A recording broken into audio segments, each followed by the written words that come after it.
Hello, everybody, and welcome to a very special episode of Tales from Beyond Crowlane. It's special because you're here and you're watching. We're going to start the same way we always do with some introductions. My name is Reed or Snail. I have ascended after seeing Taylor Swift live in concert last night, and you can find me posting about that religious experience on TikTok and Hive at DND5E, on Twitter, Instagram, and Tumblr at Snail5E. And if you want to follow me on Twitch, I just hit affiliate, which is very fun. So you can follow me at The Gamer Snail. I don't stream all the time, but when I do, it's a fun time. I won an Among Us tournament. So, you never know what to expect over on The Gamer Snail on Twitch. I'm going to pass things over to Jess. Hello, I'm Jess. You can find me pretty much everywhere on the internet at Seriously. You can specifically find me over on Twitter having Wayland Crowcolt brain rot of all things. We're not going to delve deeper into that anymore, I'm sure. But that's how it is currently.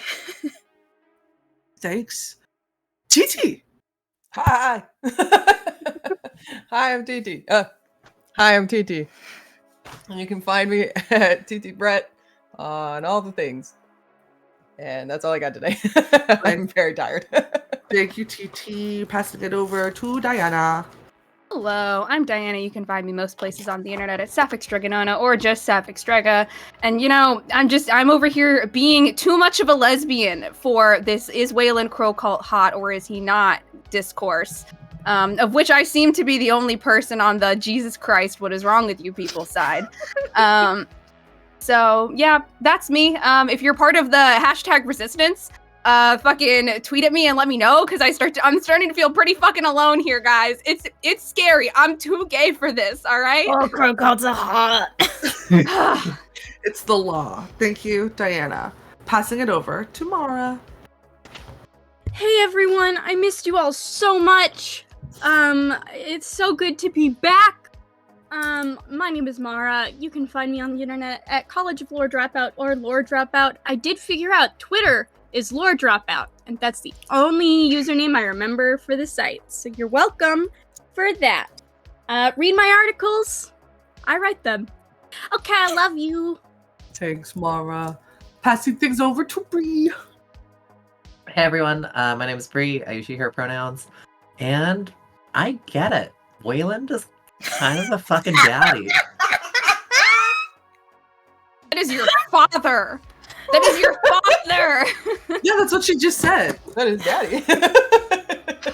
God. Would I make that bad mistake? Yes. I'm just saying, we understand Ruby Davies Sr. now. Yeah, I get her. It's fine.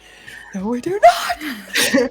And last, but never least, James. Hi everybody, I'm James. You can find me on TikTok at Nice One James and on Twitter and Instagram at TTRPGay. I'd like to say today, in honor of Crowlane, I'm wearing a crow with a crown on it. It was, when I bought it was because Rose is a princess reasons. However, I live in fear. It is rapidly becoming for a different reason. Also, in the Wayland Crowcult debate, I am personifying that meme where it's like the astronaut looking at the Earth and then the guy behind him with the gun, and it's like, Wayland Crowcult is hot, always has been. I'm feeling very vindicated. Thank you. Thank you, Jimothy. We're gonna do some announcements. My announcement is that I hope you guys enjoyed the 3 weeks in a row of Crowlane, because it's not going to happen again for a little bit. We've got 2 weeks that we're taking off these next 2 weeks because we've got LARP and travel things to do, but don't worry, we'll be back my birthday weekend on May 7th. So you better be here for it. It's my birthday wish for you to come join us for my birthday weekend on May 7th for our next episode of Crowlane. Bree, you look surprised. That's my birthday weekend too! Wait, what? What's your birthday? I'm not gonna share that on the internet! That's what it is! Great. Well, we'll be celebrating both of our birthdays together and a happy beginning to Taurus season as a group. So you're not going to want to be there because you're not going to want to let your favorite Tauruses in the world down. Incredible. However, speaking of 2-week breaks, our 2-week break from Starfarers is over. We got a new evento coming your way this Wednesday. Normal It's gonna be place, so normal happy and fun. time, normal tears will be shed. Extra We're normal normal today. time. Be sure to join us because that campaign is wrapping up and you're not going to want to miss the end. No? Is this the first sounds time? Shit, Jess, I forgot to tell you. I'm This sorry. is the first time you're hearing this? Oh, shit. Okay. No, Hey, I need it's- to call a safety meeting real quick. But don't even Okay, worry good, about I it know. because one story ending means a new one beginning. So be sure to be checking into our social media for all of the announcements as they come. If you want to get announcements early, I've got a great place for you to join. You can head on over to patreon.com/Starlight Tales and join at any tier. The higher the tier, the more stuff you get, but any tier supports us and being gay and doing emotional crimes. So if that's the type of content you like and you enjoy seeing it, then come on over and join us. Two of our tiers, $5 and $10 tier, or just the $10 tier got the writing. 5 and 10. $5 and $10 tiers got the first 2 chapters of the Pirate AU, the rose called Pirate AU that Jess and James have been working on for over so a good. year now. It's so good. So if you want to join that, you totally can. Our members at the $10 tier got access to a special live stream where James, Jess, and Diana did a little reading and a Q&A about that process. And, there's a fun little Google form for members of our $10 tier to fill out, asking for some help for a future story we'll be telling. And there's a lot of fun stuff on the Patreon, so be sure to check it out if you have the means to. However, other great ways to support us without spending money include following us on Twitter and TikTok at Starlight Tales _, subscribing to our YouTube, Starlight Tales, joining our Discord. However, if you have some extra money lying around and you're like, whoa, you know what I really want? Dice. You can head on over to Die Hard Dice and use code STARLIGHT10 to get 10% off your order. Buy some shiny math rocks, support us monetarily to keep making this channel an even better and an even gayer place. Am I missing anything? There's a lot of announcements today. That was great. That was awesome. You did a great job. Thanks. 10. Oh my gosh, thanks. Well, while I bask in the glory of my players being nice to me, we're going to pass things over to the intro. We'll be right back.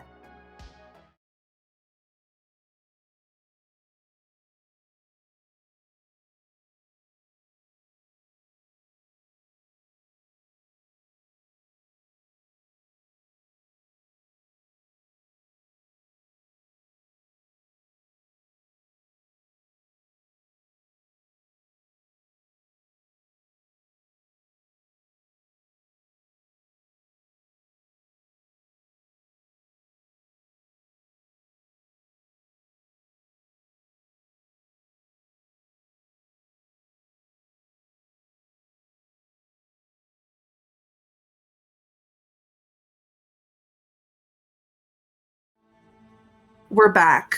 I'm so excited I had to roll up my sleeves. Let's do a recap. On last episode, our family reunited at a bar in Gloomwild, on the docks of Gloomwild. Lots of things occurred, and those things included some members of the family getting extremely drunk. Those being Rose and Ruby, who, with Rose's half-sister Lavender and Tennant's ex Flint, broke in to Chaser's Bar Sucker Punch and had a lovely evening. Tennant eventually showed up with pizzas in hand, and the night continued from there. Ruby got a little bit of liquid courage and ended up heading back to the bar where her mom were. While that was happening at Sucker Punch, back at the other bar, Riva was meeting with some Kuatoa people who are the followers of Ithios. I'm going to spell this for everybody so that people know. It's ITHIOS. Winky face for all of your fanfic needs. That conversation went about as well as you think it could. And Rodella also got a little bit of liquid courage and managed to go confront Riva about the way that they were raising their children and what Riva's plans were. That conversation ended in a way that none of us saw coming. And Ruby managed to come and confront Riva about the way that she had been treated, specifically the past couple of weeks, but also, her entire life. Rose and Tennant managed to have a heart-to-heart about what was going on in their lives and their relationships. We love healthy communication, and everybody went to bed. Tennant went to bed with a nightmare, and Rose went to bed with a visitor in their brain. Ithios and Rose had a conversation about what it would mean for Ithios and Rose to strike up a deal instead of Ithios and Riva. And that was where we ended last time. We are going to start back up in the early hours of the morning in a small room on a ship with Rose and Tennant.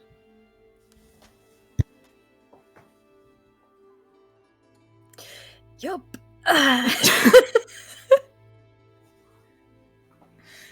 So I think Rose. Actually, here's a question. Rose told Ithios at the end of last session, "Hey, babe, if you want to make me a dream, sure." What did that look like? I love to psychoanalyze other people through dreams. Hold on, I forgot about that. Give me 1 second and I'll make something up. You're good. I got you. You're gonna do such a good job. Thank you. Mm-hmm. Rose, I think that the dream you have is very reminiscent of your elopement day. You are on a beach. There are all sorts of bioluminescent jellyfish kind of floating in the air around you. However, you're not getting eloped, and Tennant's not there, and it's just you alone, sitting on the beach on a towel, this kind of relaxing ambiance around you. And in a way, you're almost lucid dreaming, and you kind of have a little bit of control over it. You can sculpt it, and like if Rose were to, if her mind were to drift, oh, I would really love Tennant to be there, Tennant appears. If her mind were to drift, oh, I would really love for the sun to set right now, the sun begins to set. And it's kind of putting you in a setting that they think you'll enjoy, but giving you most of the control over where the dream goes from there. Interesting. Okay. Thanks. Yeah. I should probably write that down. Then I think Rose probably wakes up a little earlier in the morning than Tennant, as they normally do, and just kind of lays in bed, holding him till he wakes up feeling so normal and very stressed.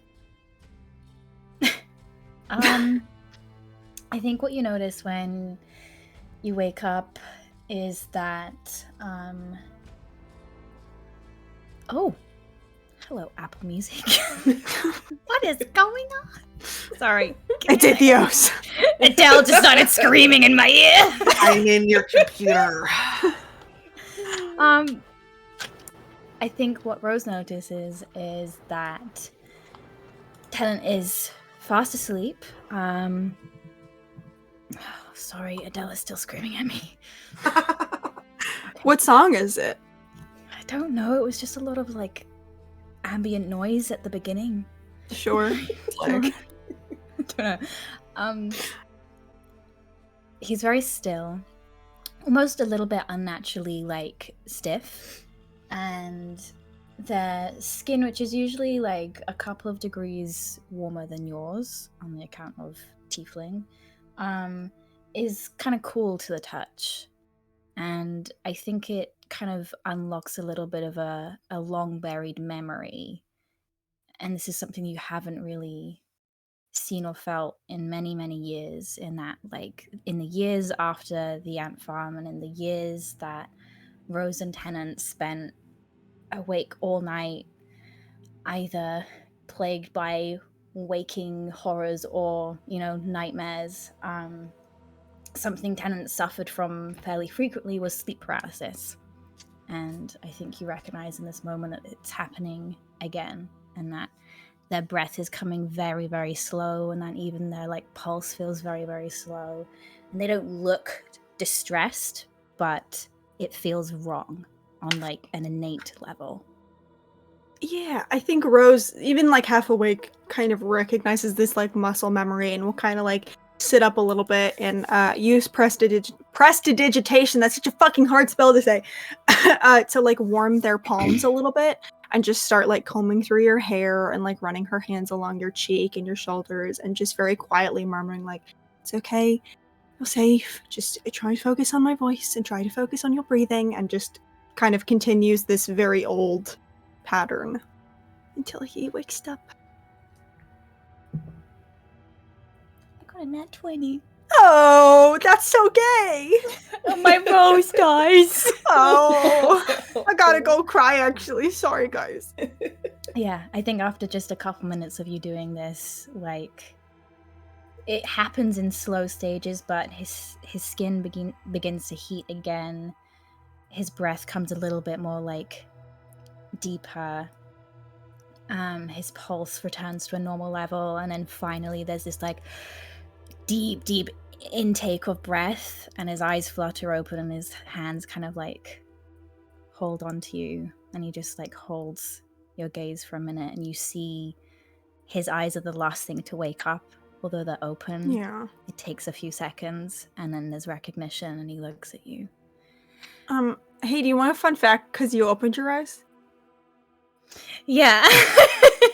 So like funny thing about like Eladrin, I don't know if you know this, is that like sometimes when their feelings change, they sort of change their appearance. And so Rose is no longer in summer. And Rose is not in anything you've ever seen them be in before. Her hair which is kind of pulled back into a braid, is this like almost a duochrome, like pink that when it catches the light, it turns a little bit orange. And the top of their head is like haloed in light a little bit. Her freckles are golden now, and their eyes have a little bit of amber in it, and she smells more like jasmine and like morning air. As Rose is now embodying the Dusk Court, which is bravery. Yep, I think. Yeah. Oh, go ahead. There's recognition and then immediate confusion as they kind of like Dawn Court's bravery. Thank you. Fuck. Dawn. He scans your face and this like furrowed brow appears. Hi. Hey, you okay? It's been a long time since one of those. Are you okay? Yeah. We can talk about it in a minute. I just don't want, he just woke up. So, do you want to talk about what the dream? I think you see him like go to push past it because he's still looking at your hair. And he has a little bit of a smile on his face. Like, this isn't like a what the fuck, this is a my wife looks hot in pink. But he remembers your words from the previous night and the please talk to me as well, and I think hesitates.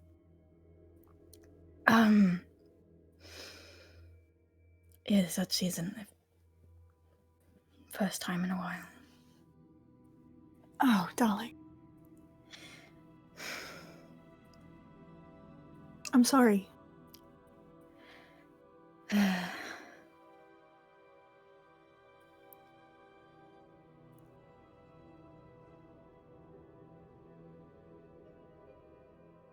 Was it? No, sorry.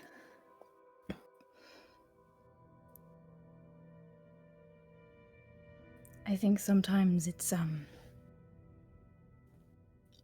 strange.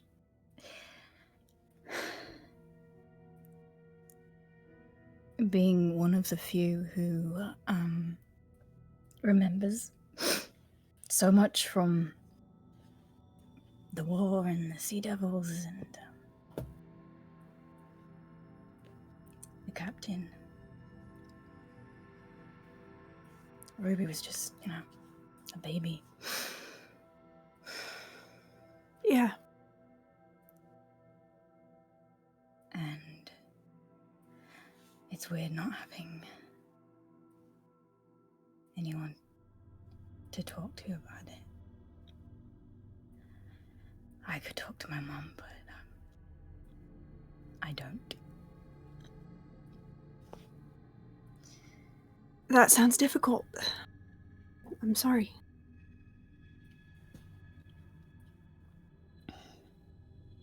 I know it's not the same to talk to someone who wasn't there, but if you ever wanted to, I've been told I'm an excellent listener. So. Yeah.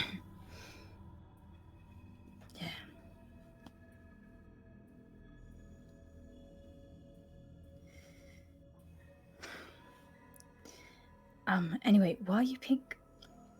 Sorry? You, runs hands through your hair, brings some of it in front of your face. This is a new one. I think Rose kind of like goes cross-eyed to look at the hair in front of her face and just kind of, that's new. Yeah, just like that. Yeah, sorry. Got a 7. I don't know what this is. I mean, probably another Fae thing? But this is another... I assume that. I assume you didn't wake up in the night and dye your hair. I didn't. I mean, I was pretty drunk, so it's not necessarily off the table. Okay. But on account of the glowing also, I think this... Listen, I know I didn't go to school yet, but I am aware there's 4 seasons. Well, there's more like courts. It's more around like the Fae courts, you know? Because it's like... Didn't know that. You didn't know there were more than... My mum was literally from... No, I knew about the courts, babe. I just didn't... Oh, okay. I thought it was a season thing. I didn't know it was a court thing.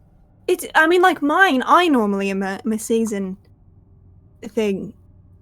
But I mean, like, you know, there are people from like the Dusk Court who like embody it, like my mum and the Dawn. Oh, I wonder if this is Dawn, because I'm like glowing. Yeah. Interesting. Never been like the Dawn Court before, so I don't really know what it means. Well, good news. You're not, pissed off anymore. Bad news, you still don't love me. Okay, all right. Don't do that. You know that I love you very much. Mm-hmm. Maybe Pink is like way more. You're even more in love with me. Like, yeah, probably. Yeah. No, Pink is probably mourning your beard. Actually, is what it is. You said it looked fine. You look wonderful. You look very handsome. I don't get you, Rose. You nagged me for the first 2 weeks I had it, saying it looks like. Well, now I'm used to it. It's been like 7 years. And now I take it off, and okay, fine. I can't win. In this family. Not to change the subject, but you remember last night when you were saying all those really lovely things about like sharing my burdens with you and stuff? Yeah. I do feel like I should, before we go meet up with everyone, I'm just gonna say it. Ithios came to me in my dreams last night.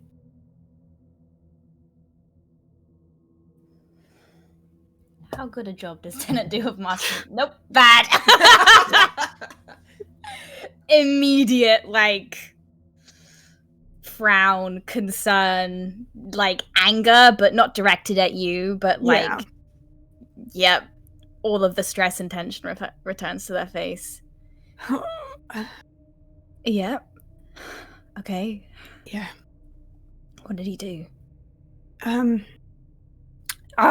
Really said a lot of on the surface very nice things about how much he wants to make a deal with me because your mum is apparently threatening to kill all of his followers. So my mum's what? Threatening to kill his followers, apparently. And Ithios, someone whose godhood is based on people believing in him, isn't super jazzed about that idea. So now he's trying to make a deal with me instead. Oh, you said no. I said I'd sleep on it. Why would you do that? Because it was made fairly clear to me that really the only way to keep Ithios from harming your mum or punishing her for, the trying to kill all of his followers thing, as if it were terms in an agreement. And, whatever he is, if he's truly a god or just a weird being or whatever he is, he's very powerful. And, I think your mum's pretty far out of her depth here. And she's my family too. And more than that, you're my family. You're my world, and I know what it's like to feel powerless in the fate of a parent. And I don't want you to. That's not. So There'll be another way around this. We're not doing that. Okay, I said we were going to sit down and figure this out today anyway. I'm sure Theos is saying that the only, option here is for you to take her place. That's just not going to happen, and we will figure out what else to do. Okay? Okay.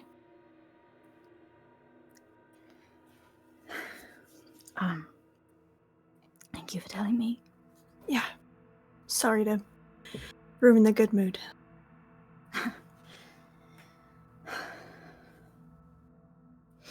I have the day at least to think about it, so we can try and pull together a plan.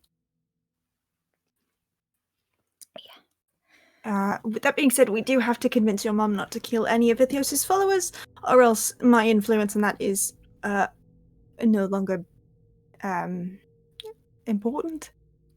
So, sort of the deal was a ceasefire as long as she doesn't kill anybody. Okay. I'm sorry. Don't. It's not. I know. None of this is you. I know. But it still sucks, so I'm sorry.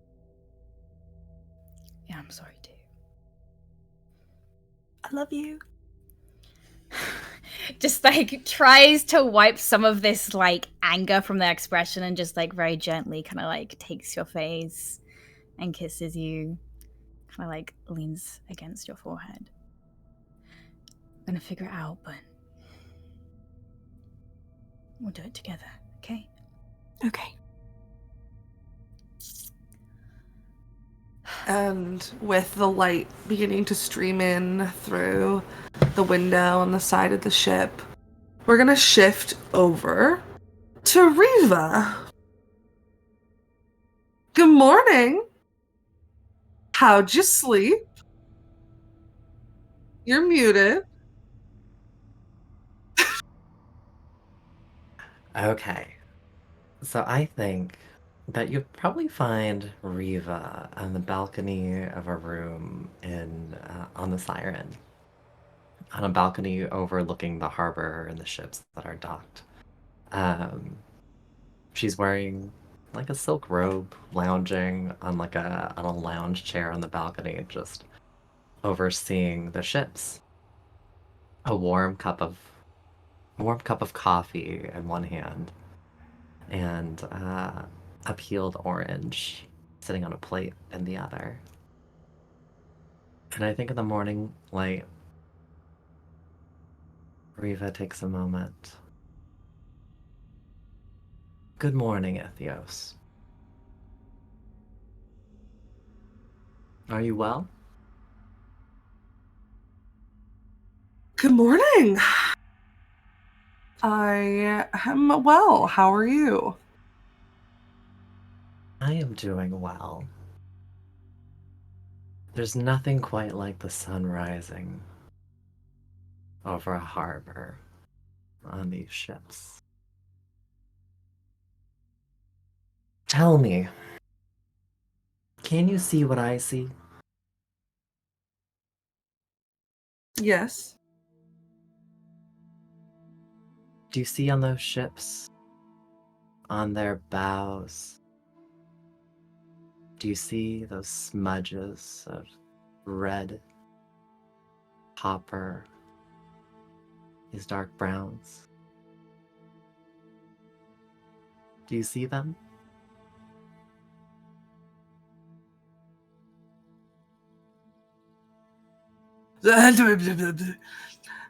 Yes.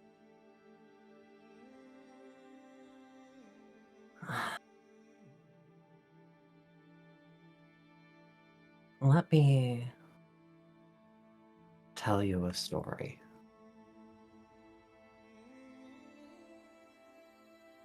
My father, Wayland Crowcolt, was a terrible man. When he came out of the ant farm, he came out of it with a valuable lesson. He learned the value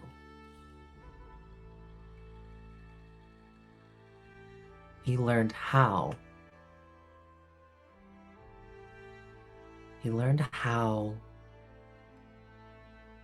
to fight for survival of the ruthlessness of murder and conniving. He learned how that fire could forge the most terrible, horrible of monsters.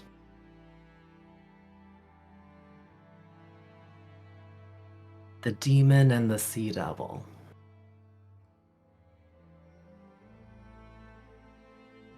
My father believed in the power of the forge, and he believed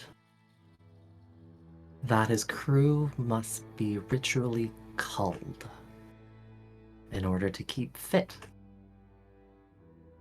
Before we grew, he believed in a crew of 33. 33 of the cruelest, most vindictive, terrible men of the seas. If we wanted a place on his crew, if anyone wanted a place on his crew, you had to take another's place.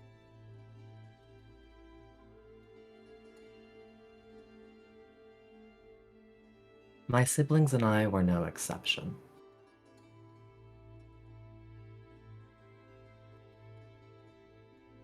You know, Lawrence, when she turned 13,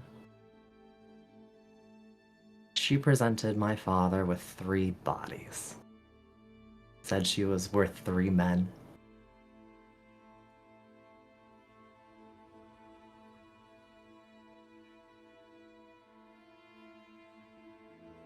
And I remember how proud he looked. And I remember the savage glint in her eyes, and I thought to myself, I would be better than her.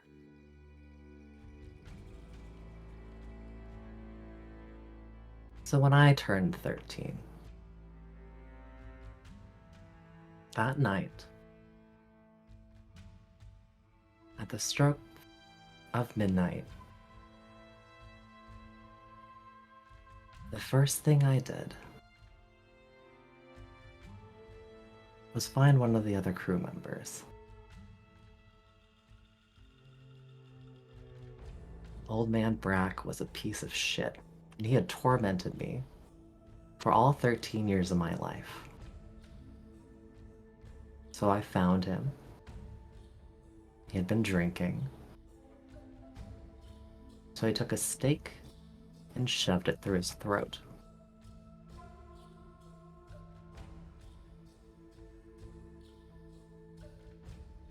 By the time the sun rose, when the sun rose, my father found 13 bodies nailed to the bow of his ship, each one dripping blood, drenching the bow of his ship, staining it red.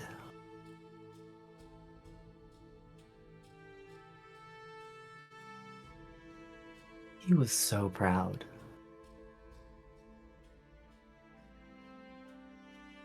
And then he punished me for daring to touch his ship.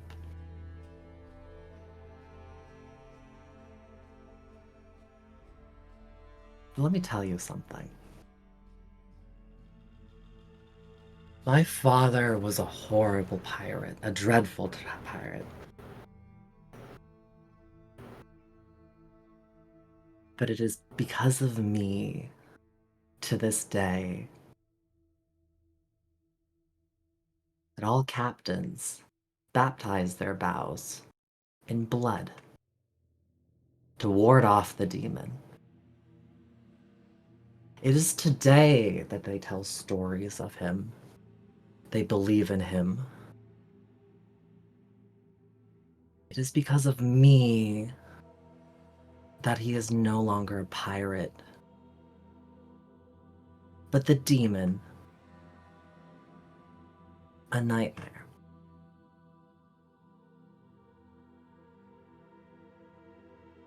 So,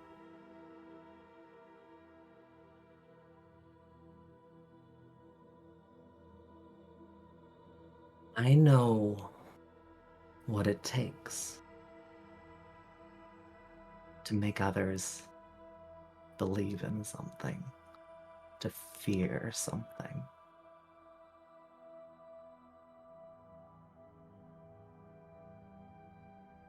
Part of our deal, you needed a prophet, not a fucking gopher. Because if you needed a gopher, you could have gotten that piece of scrap, that helm, that dumb ship, hot rods, or whatever. Now, my understanding of our deal is, our little handshake agreement is that I would carry your crown in exchange for the power to do and take care of my bit of business.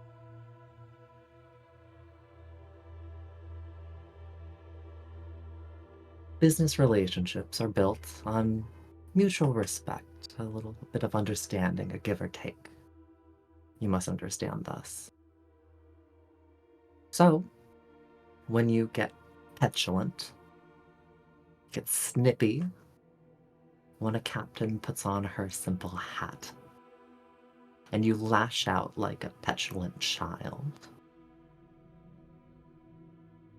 you must understand it makes me reluctant to do business. Now, Ithios,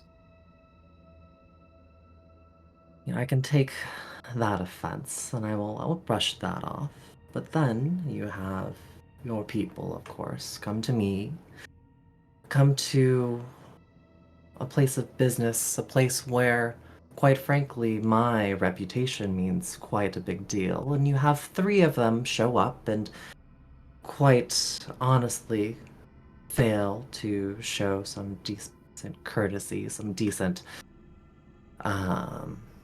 decorum to a valued business partner. That makes me feel honestly quite upset.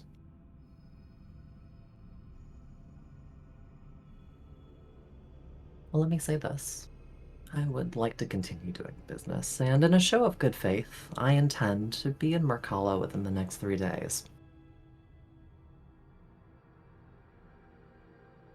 However, I think I would like a small show of faith from your end.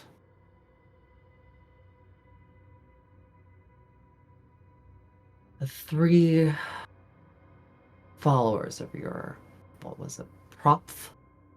Ulfpoor and Ulplul, was it?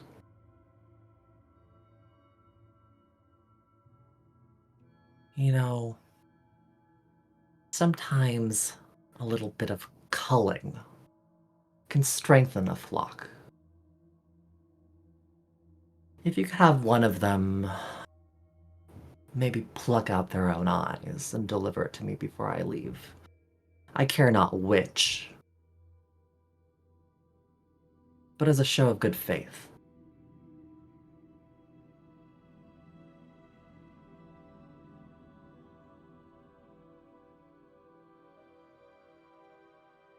Are you don't- finished? Never finished.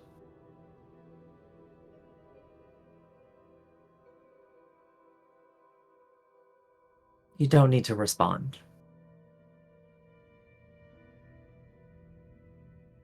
Just consider it.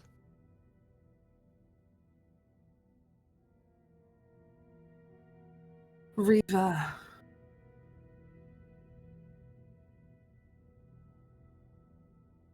I'm sorry.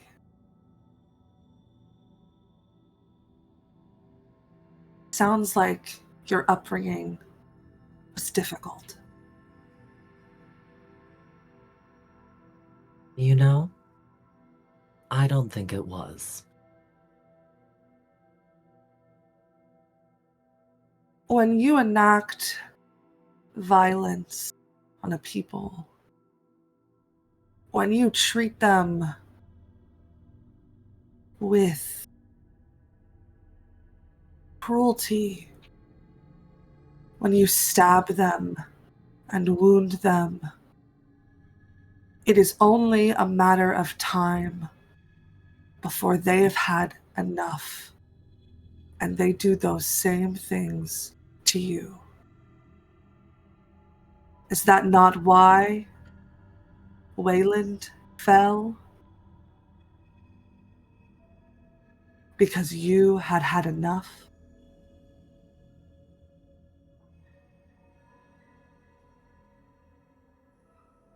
Quite the opposite. It's because I didn't have enough.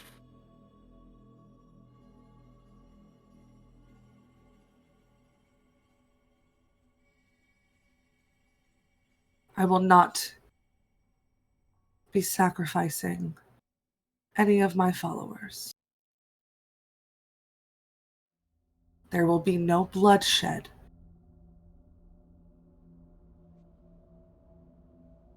I do not want to rule by fear, Riva.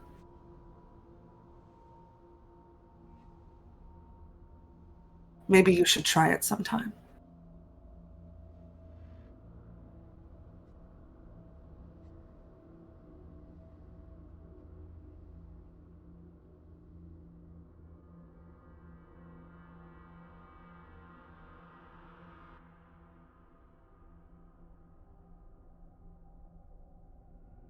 Reba sits back, takes a slice of orange, and then chews it slowly. It tastes bitter in your mouth.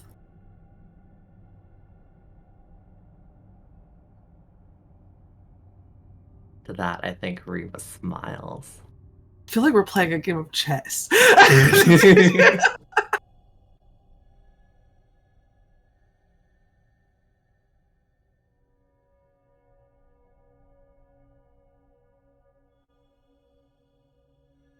If you will not sacrifice one of your own,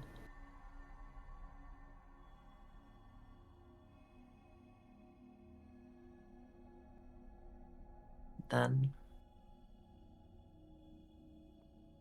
what I want is this.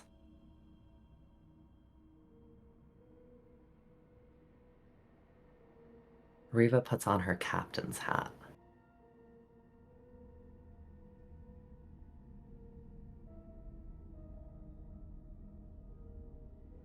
You can feel the grip of the crown tighten around one of your horns, and it begins to crack.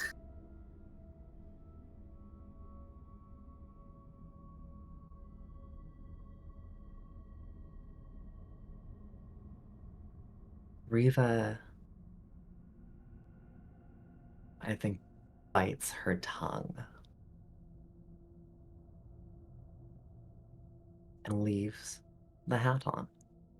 Make me a Constitution saving throw.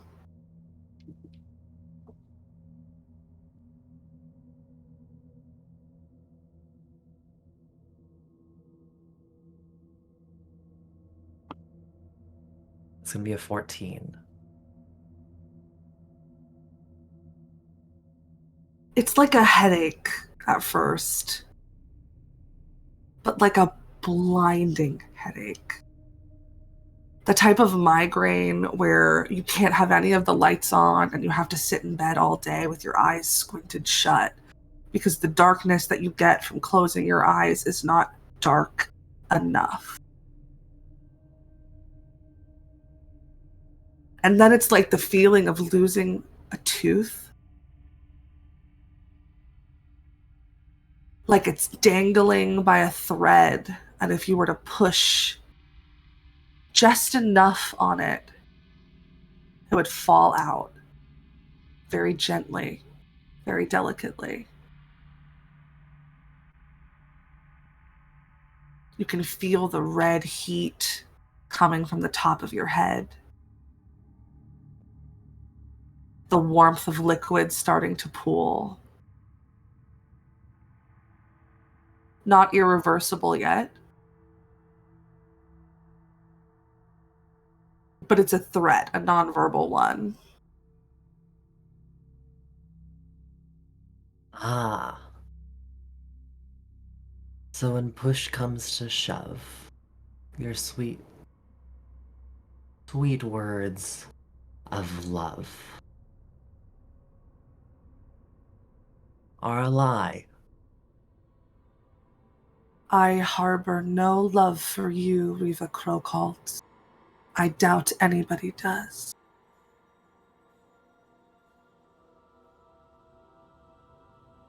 I think Riva takes off the hat.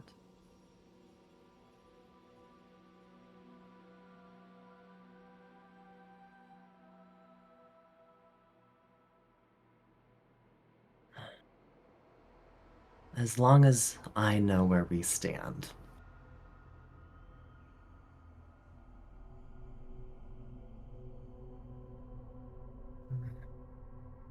That splitting headache fades.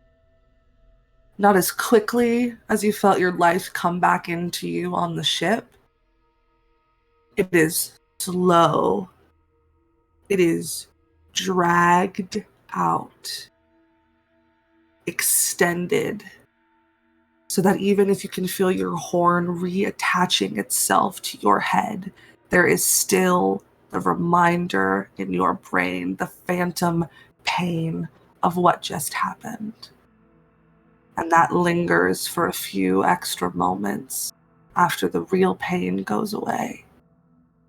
In each moment of pain, I think Riva savors it, leans into it. And eventually, it fades. I think if you were to zoom out in this moment, I think in Riva's eyes, I don't think you see the Riva, the 6-year-old Riva right now with kindness that she's learned over the years and love. It's brought back to 13. Just cruelty and savagery. She is a girl willing to wage war.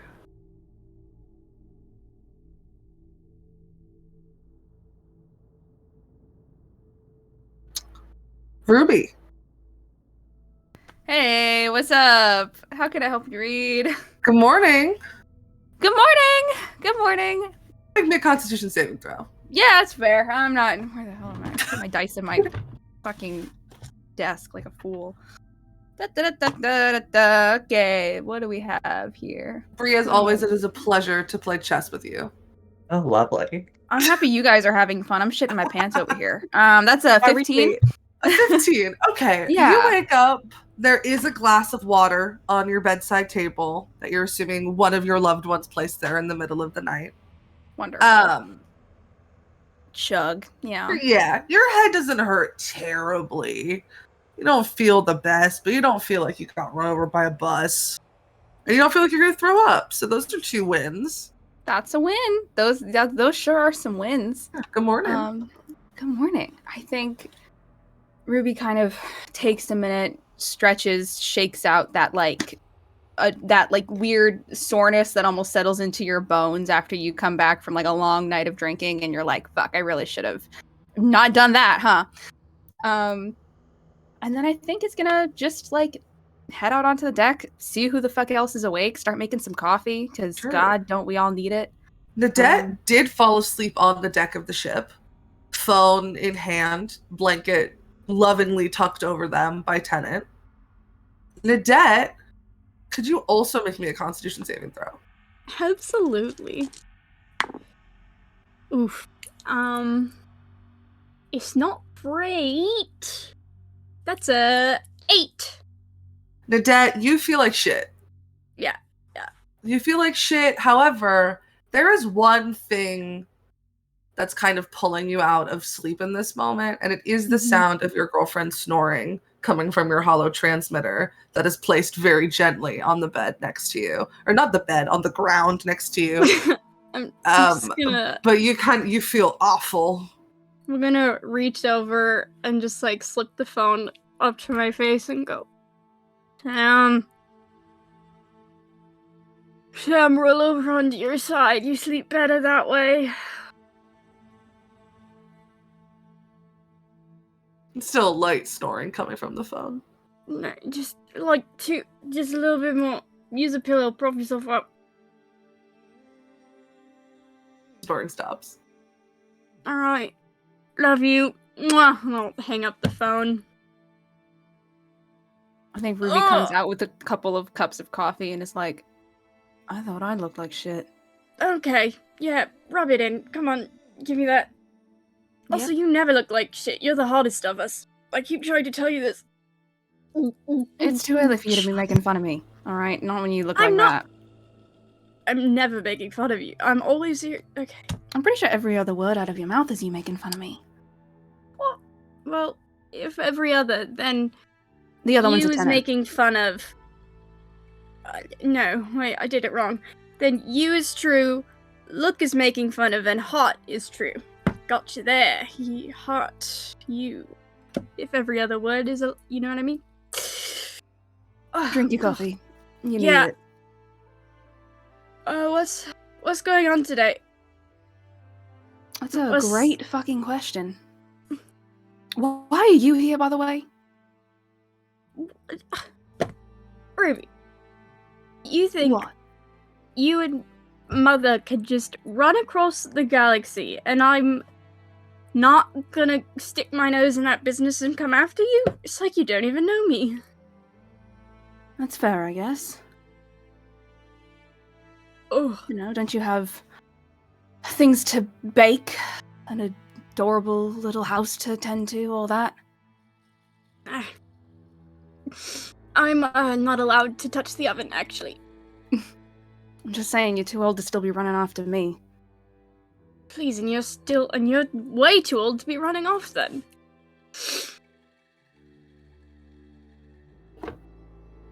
So, how much does everyone know? About anything? I don't know. Yeah, more or less. Mum's being ridiculous. That's about it. I don't know. If people have told me things, I don't remember. Right now. Alright. Drink some more of that and then we'll try again in a bit. Yeah. Where's Ridella? I have no idea. Last If you see her, please send her my way. I'm not gonna move for a little bit. Right, she's probably with Mum, and I don't know if I want to touch that particular stove in my brain just yet. Yeah. Gross. Yeah. I think I yelled at her last night. The deck Like kind of a like lot. sits up, gets woozy. Okay, tell me everything. Tell me, yeah. What happened? You yelled at her? Tell me how it went. Like, a lot. Honestly, I don't know how it went, because I kind of thought it went good at first, and then she said something at the end that made me like, you were listening, but did you, like, actually really hear me, or what's going on? So... Oh. Well, I'm sure you did great. And I'm Thanks, I did go throw up immediately after, so, you know. Hey, you know, sometimes you gotta do what you gotta do. Throwing up? Do you need to throw up? Are you telling me that you need to throw up? Because if that's the case, you gotta stand over there, because I'm not gonna... Hold on. My dad's gonna assess. Not yet. No. Good for now. Right. If that changes, can you give me, like, at least a couple seconds warning? Yeah, no, I'm gonna get myself together, and then I'm gonna go... Then it's my turn to yell at Riva, probably. I don't know. What for? What she done to you this time? I don't know, did you have to do anything, really, besides run off? No, but, you know, this family's got a bit of a habit of it. I was wondering if there was anything special. She left me money so Sam and I could settle down. What do you mean, left you money? Letter. It was like, here's money, settle down with Sam, make a happy life, so I gave it to Even. Felt like good retribution. First of all, I don't see how giving him money makes... I mean... Because now she's directly funded the Hot Rods, who she hates even more than I do, somehow. Uh-huh. So, Right. it's like when you Why donate would she write money in, like, you- a shitty politician's name. Why the hell would she leave you a letter? She left you one too, did you not get it yet? What was in it? I didn't read your letter this time. No, I mean... Gonna put a pin in that. In yours, she just said... She did a whole... Don't come after me, blah, blah, blah. You should stay out of the business, blah, blah, blah. It's stuff I've heard a million times. It was her definitely, I think, trying to almost say goodbye. Which is stupid. She left one for everyone. All with the same tone. You have one, I think Rodella's got it. I wouldn't read too much into it. She's almost as much into theatrics as I am. Wonderful. Yeah, sure. I'm probably gonna go see Rodella after all today, and then if I do, I'll tell her that you're looking for her. Fantastic. Perfect. Can you bring me, like, a painkiller headache, please? Like, a potion of healing would be really great right now if we've got one laying around. Yeah, I'll do my best. Thank you. Thank you. Fantastic. I'm just gonna go check in really quick, and I'll be right back. You just breathe. I would say to breathe the fresh air, but so much fucking pollution in here. I don't know if it'll actually make you better or make me more sick. Yeah. Can I walk out onto the deck at this point? You absolutely That's perfect. I was gonna go bang on your door. So there you go. I was gonna call you on the phone. Siblings. Tenant goes to open his door, it starts knocking, and his phone starts ringing at the same time. He's like, I'm fucking coming! Jeez, someone woke up on the wrong side of the bed. Throw it at the door. Hi. What's this about a letter? Was anybody gonna tell me? What there? From Mother. From Mom? Oh, I didn't read mine. Fantastic. It's fucking Mum. You know what she does. This is a little bit out of the ordinary. Has she ever left us letters before? What, you never got a birthday card? I used to get them every year. Don't lie. It was a joke. Sorry, not got quite the pep in my voice yet. Have either of you thrown up yet? If so, can you do it over the side and not on the fucking deck? Otherwise, you'd be swabbing it. I'm not gonna throw up. Nadette hasn't decided yet, though. It's not time yet. If I'm going to, it isn't time yet. But don't worry, I know how to aim. Okay. Oh, speaking of Mum, the letters are redundant. Doesn't fucking matter. We just... I want to sit down together, us four, kind of nods her head in Rose's direction, and You look figure out different. what we're- Did you do your makeup or something? Oh my god, looking it's at Rose. gone! Seriously? Oh. No, you look the same. I think Rose is in the process of like making coffee and fantasy thermoses for both her and for Tenet. And also, can I just say, for someone who's doing, it looks so fucking hot. Like, I think they've got like leather pants on and like a slutty pirate shirt. And she. It's important. It's important for everybody to know how hot Rose is at all times. I need everybody to know they're hot. Sorry, me? Yeah.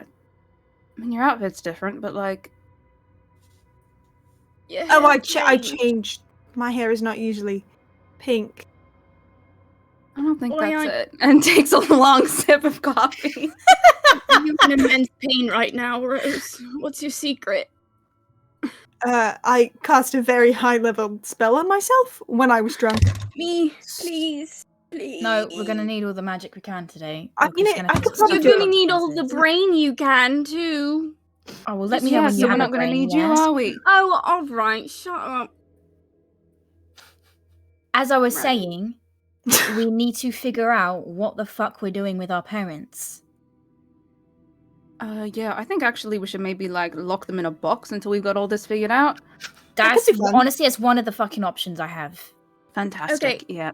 Listen, I have an idea, right? No one is better at manipulation than I am. True. I So- think Rose. Never No, mind. it's me. So I think I should give the crown a little poke and No. see No, what tactic. no. Listen! Shush and stop raising your voices. Thank you. I think I'll give it a little poke, just, and see what tactics it's using, see what's going on. Do a little ground search in my field of study. Right. So the thing that made our mother bleed out of her eyeballs the other day because she wouldn't, I don't know, take her fucking hat off. That's Yeah, let me your talk idea. to it. You're gonna start talking to it. Yeah, you think that's a good No, idea? Nadette, no, you really listen, think it's a good I've- idea to get someone else involved in all this? I've Yeah. got it handled, okay? Nobody's touching the crown. I'm handling it. How? What do you mean you got it handled? Why? What does that mean? I kind of give Nadette a look. Do you remember yesterday? 2 days ago? Remember the other day? When we sat on your porch and I cast that spell, and then I never really talked about what happened. God damn it, Rose. Rose, you It wasn't intentional, okay? Now look, I'll cast the spell on you if you promise you're not going to touch the crown. Or speak to it in any way. That's the Caveat, bargain. what if it speaks to me first, can I respond? No. Oh! Alright. Nadette, I'm gonna be very fucking clear with you right now. If you go near that crown, or whatever the fuck's inside it, you are grounded for life. Do you get it? I'm 27. I don't give a Still be fuck, grounded. Nadette! Alright, fine. I'll be grounded then. Just please cure this. Get rid of this. I'm in hell. Rose will God, kind of it's like just... you've never had alcohol before. Jesus. Rose will reach over and just kind of like push some of your hair back and like pat your cheek a little harder than is necessary, and I'll cast Greater Restoration on you, my love, my angel. Oh, you're a saint. I am. Yeah, people don't tell me that enough. I tell you that all the time. Oh. God. Oh, that feels good. Alright. Yeah, you're Woo! welcome. Alright, let's start this day.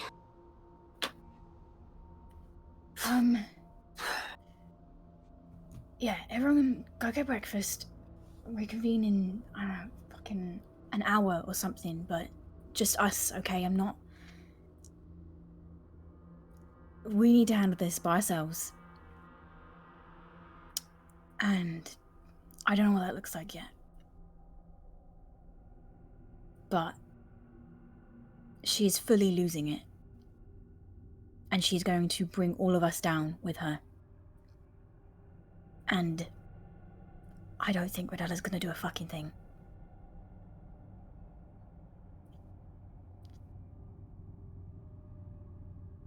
Right, let's save the day.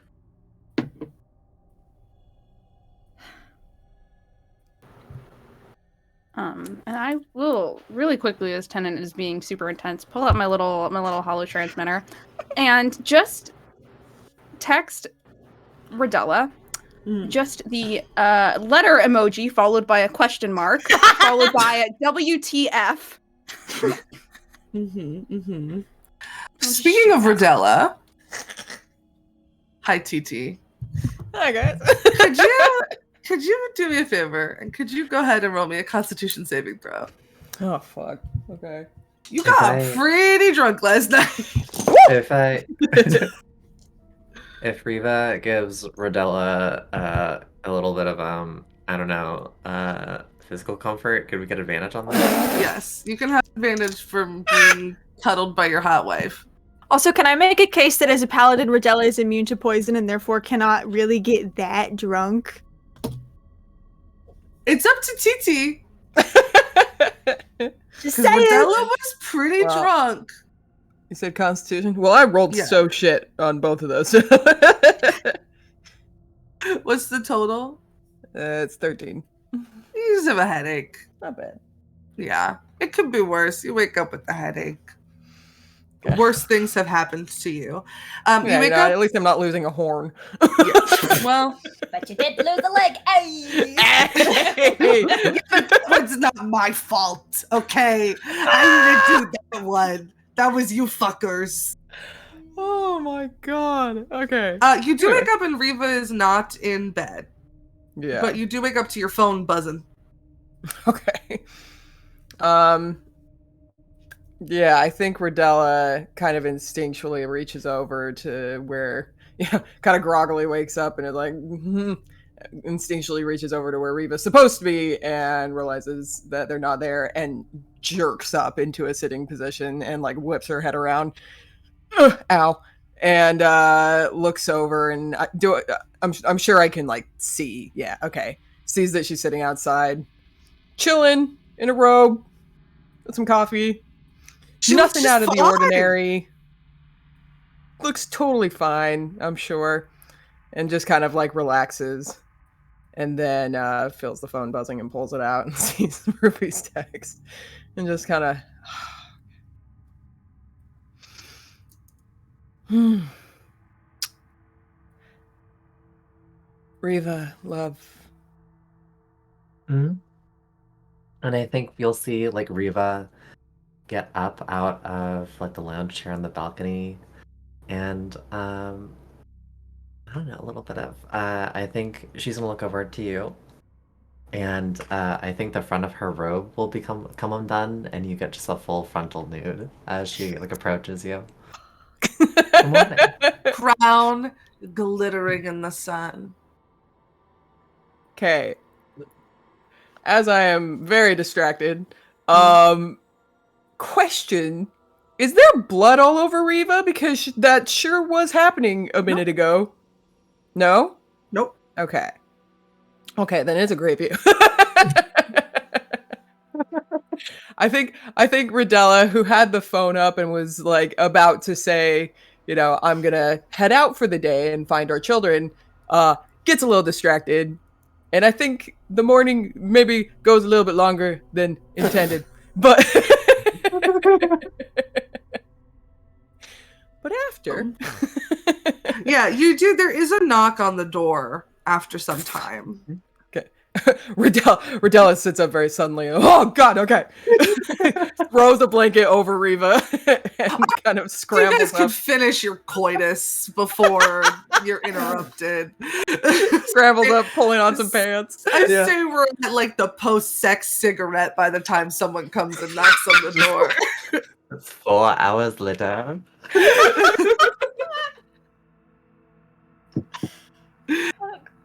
Oh, that masochism really got you going, didn't it?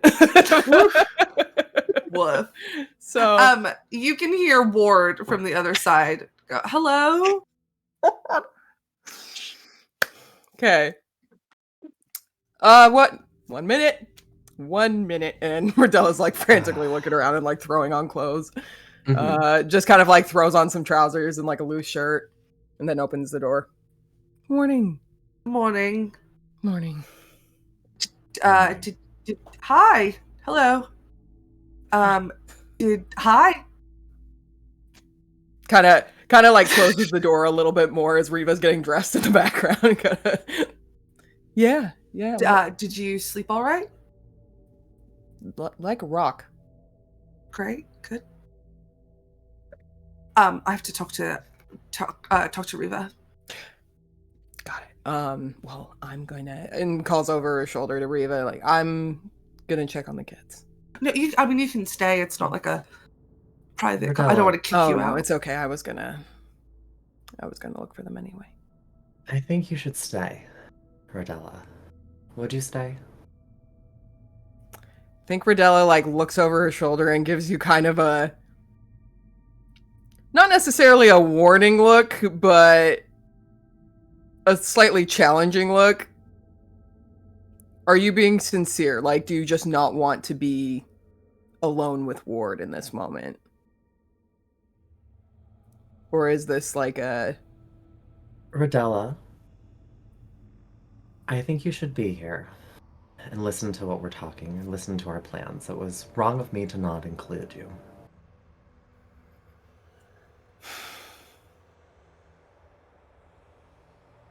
All right. Can I come in? Yeah, sorry. No, Rodella it's opens okay. the door a little bit more.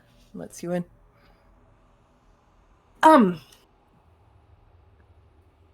I just wanted to check in about where we're going and what the plan is. I know, Riva, you told me that you wanted me to take you to Zirian before we could go Estroy Day that round K. First of all, are you sure you don't remember any bits of Crow's Cant? Nothing. And I think I'm going to... Oh, I don't know. What's the...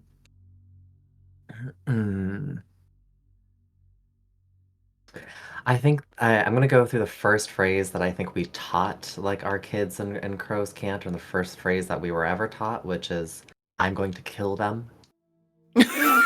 So I think that's... And what is Crow's Cant for I'm going to kill them? Oh my god. Something like... It's something banal, like, I don't like the way they look, or something. Incredible. No, I don't remember.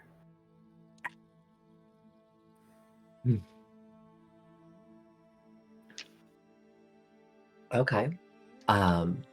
But with all due respect, if the reason we're talking in code is to stop a god from listening, I don't know how effective that is. They are worth a gods. shot. No, I understand. Anyway, I thought of a place I could take you. Okay. Please share.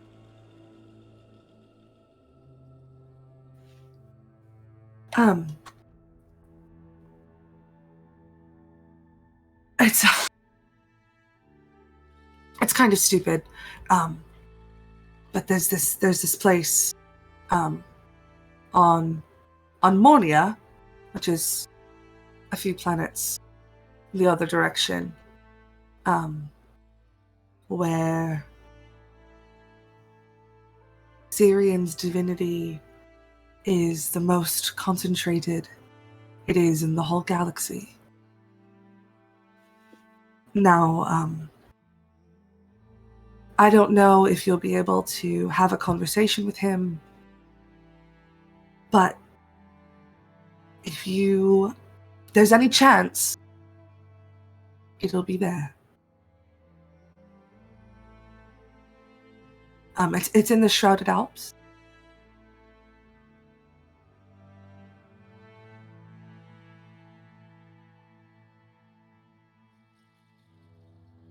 Go ahead A history check, both of you, to see what you know about this place.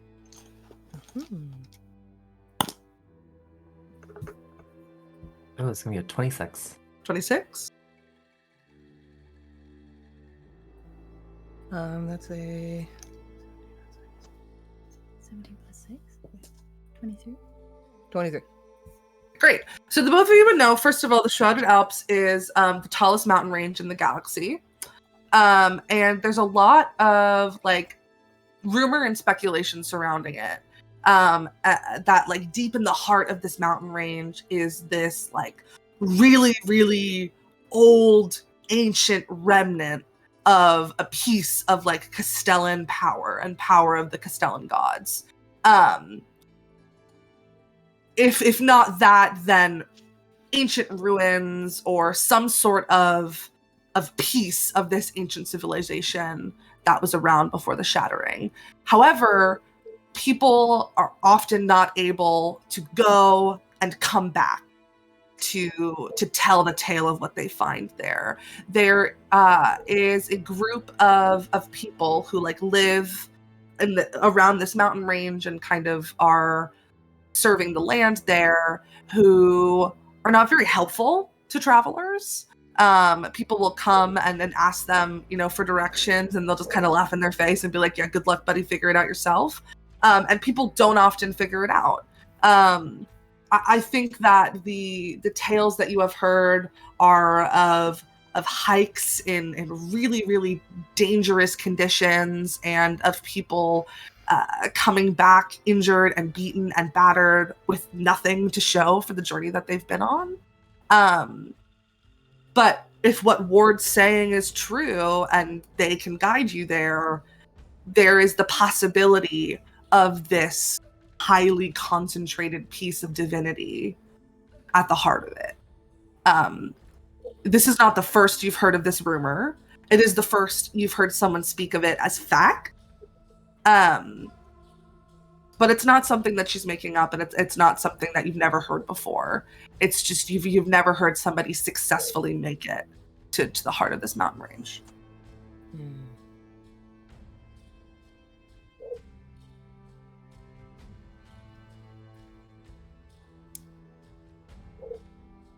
I think Rodella casts a look at Riva that's very, reflective of their conversation the night before. And I think in Rodella's head, she's kind of thinking of this as like, okay, what do we do if we find a piece? What if we can find part of this power that doesn't require confronting a god directly? But yeah, I think just kind of briefly passes a look between themselves and Reba.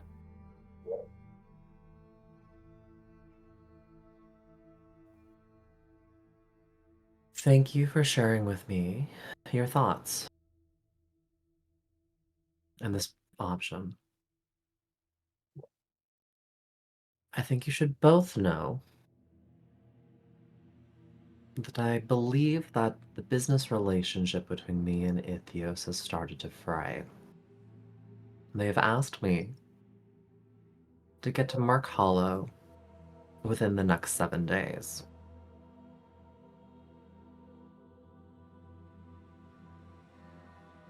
I've offered to get there within 3 as a sign of my goodwill, if and only if they extend a peace offering.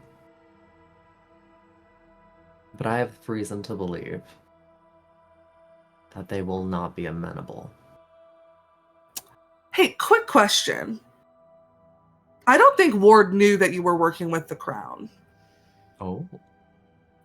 Am I wrong? Have you told her about this at all? Like, you've been wearing it, but I don't think that she was ever told that there was some sort of relationship there. I don't think Riva has. And I think that I'm not gonna take back. I'm not gonna take back my words.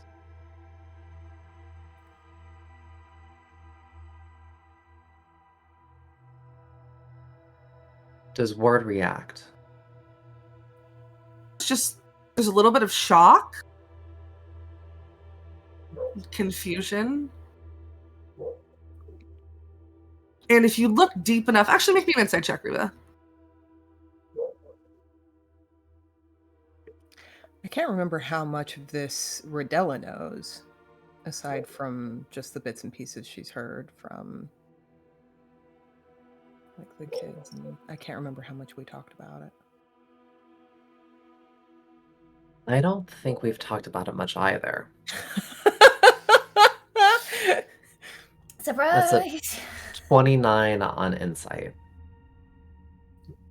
There is a little bit of hurt as this like micro expression flashes across her face. One that you haven't seen in years. One that Lawrence only really made when she was a child, when she was young and still in tune with her emotions, when she was still capable of being hurt. There's just this tiny bit of this feeling of betrayal that you see on her face. I think that hurts Riva 1,000 times more than anything Ithios could inflict.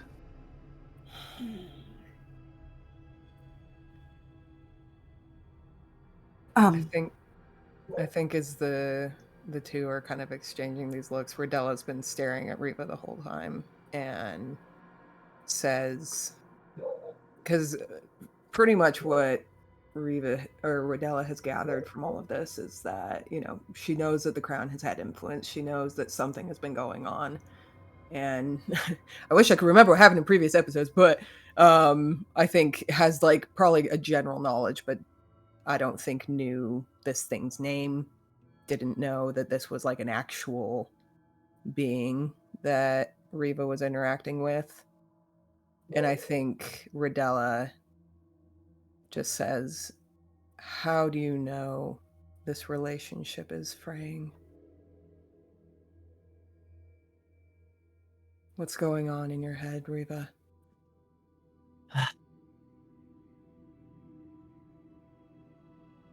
I look Rodella in the eye, and then I move towards Ward. The thing inside the crown, Ithios, calling itself Ithios, offered the ability, offered a way to get to Zirian. And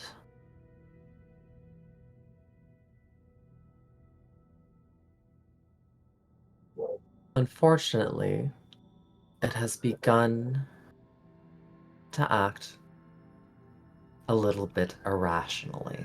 You believed it? I told you I was sent here to destroy that thing because it was evil and you believed it? How was I supposed to believe you when you wear the dead body of my sister? Not my fault.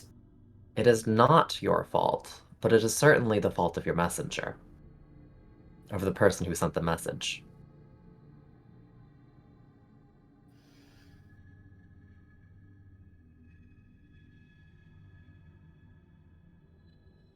I told you I would take you to Zirian. You didn't need to make a deal.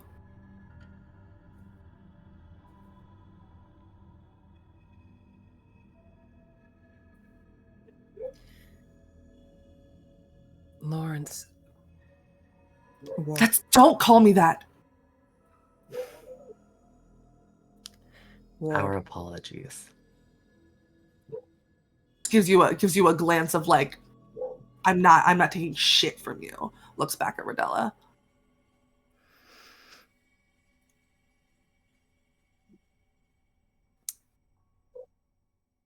We understand that you're upset, but we don't have a lot of reasons to trust a lot of people, and I'm afraid that your word and the circumstances of your arrival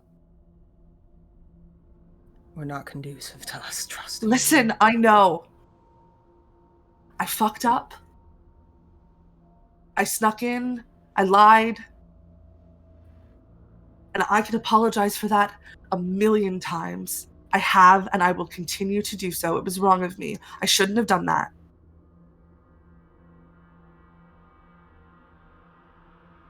But I can't apologize for things that were not me.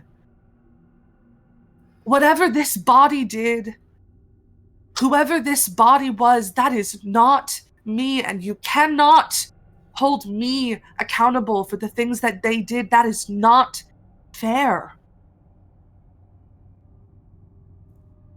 I think we understand that now.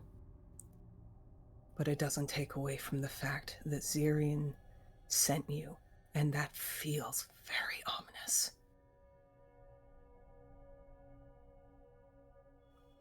If there are more of you, people like you, if there are more servants of Zirian, why did he send you?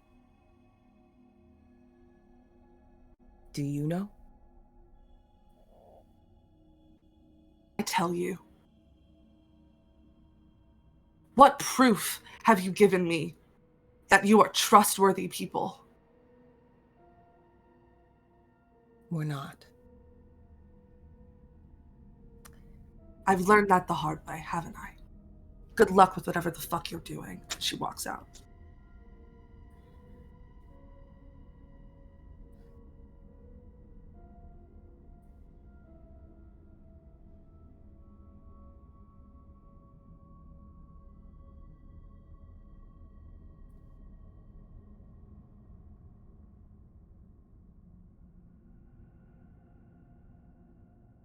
Riva leans back.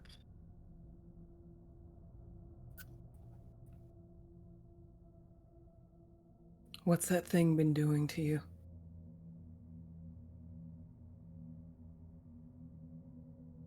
I don't see you scared often. You're right.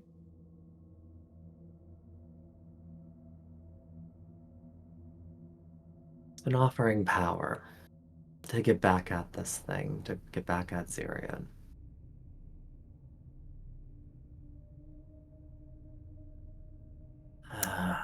It's had access to your mind, Riva.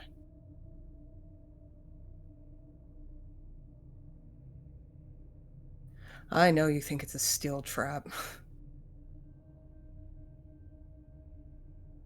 But you just let that thing into your head. That is the one place that you have kept safe all of these years. That you have kept closed off, and you just let it in.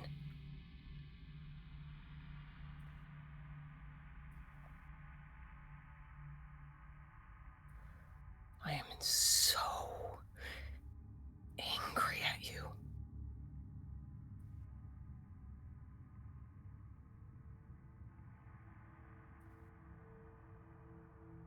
I thought it was the only way.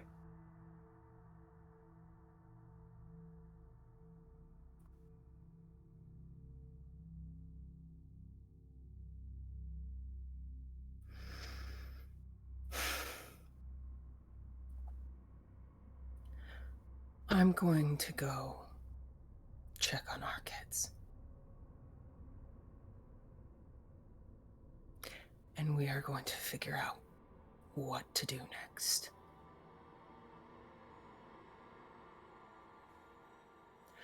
I don't know if you can patch things up with Ward.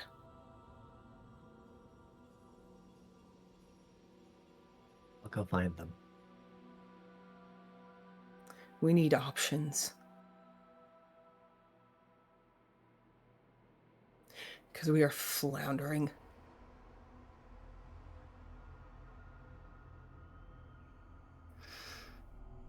We'll find a way. We always do.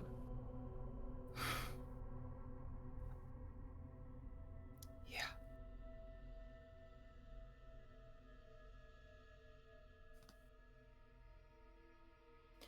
And one thing leads into another. One catastrophe after another. Okay.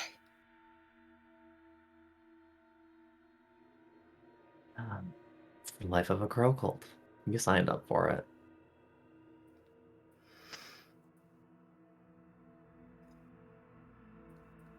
Rodella leaves. Cool. And we leave Riva alone. And I think we're going to take a break.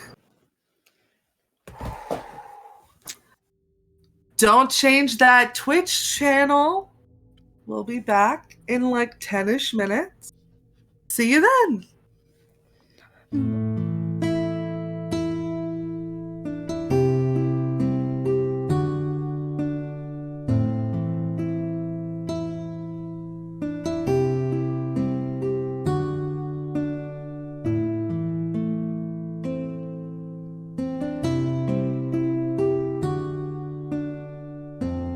We're back.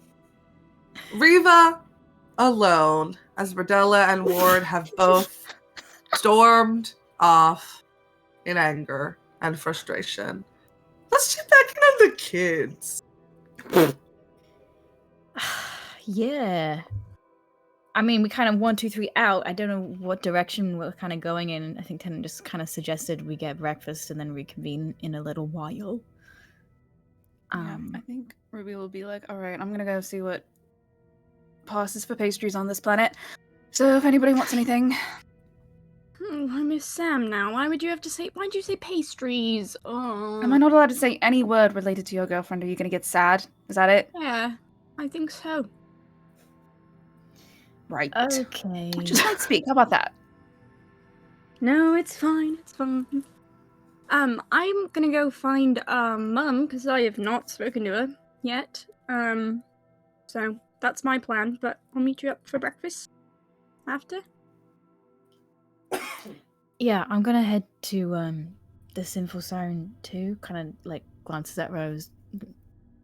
I was gonna try and find Lawrence.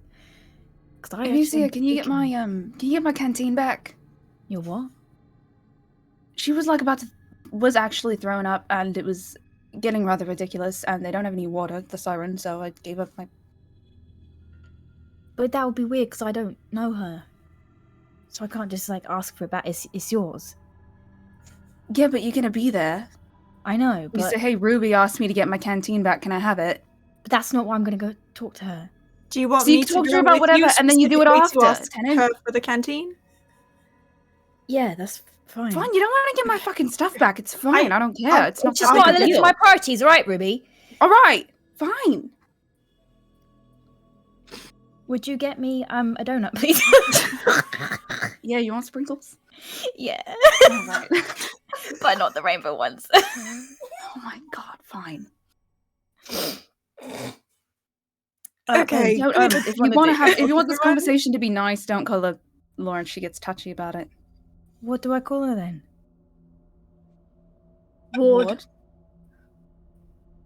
Also, great information to know. Thank you for telling me. she's really good at Go Fish. I will not be playing Go Fish with her, Nadette. She doesn't know crows can't. She doesn't know crows can't. That's important. Oh, and really, really good at cribbage. So like, don't even go there. Don't Again, even I'm try, not you'll going to get play games with destroyed. her, Nadette. How would you know? It's good. I'm giving you tactical information. That's not... Thank you, Nadette. I'll keep it in mind. You're welcome, brother. Did you want company with that, Ten? For water canteen fetching purposes or otherwise? Forget the canteen. God, you don't I have can to... get the canteen, Ruby. It's fine. Clearly you want it back. I don't know the person. I get the feeling they're a bit jumpy. I don't want it to feel like I'm ganging up on them because I really need, to be on a level with them. And you are very, very beautiful and intimidating. Thank you. Especially Okay, now so you're, then I'm not quite getting the literally glowing. canteen. Thank you. Ruby can get it herself. Okay. Sorry, Ruby. It's fine. She can't get very far with it. It's got my initials on it, so not going to be very helpful if she tries to sell it. Who would buy it with? Never mind.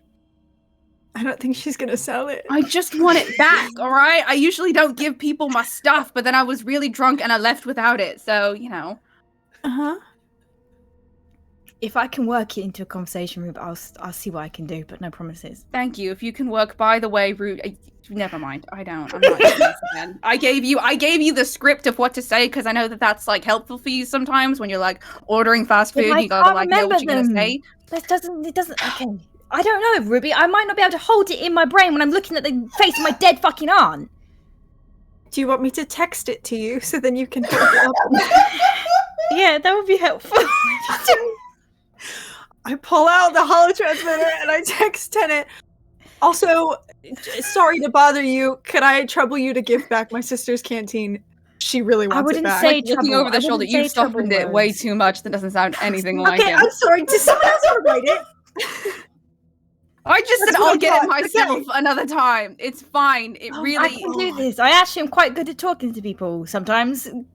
Contrary to popular belief. You have to be. How else would you have pulled me? So Exactly. How about you did all the talking? Yeah. let them have this. No. Okay, I'm gonna start walking. I would love anyone who wants to come. Actually, You just said you didn't want company. no, I know. I'm feeling a bit dysregulated now. Well, it's fine.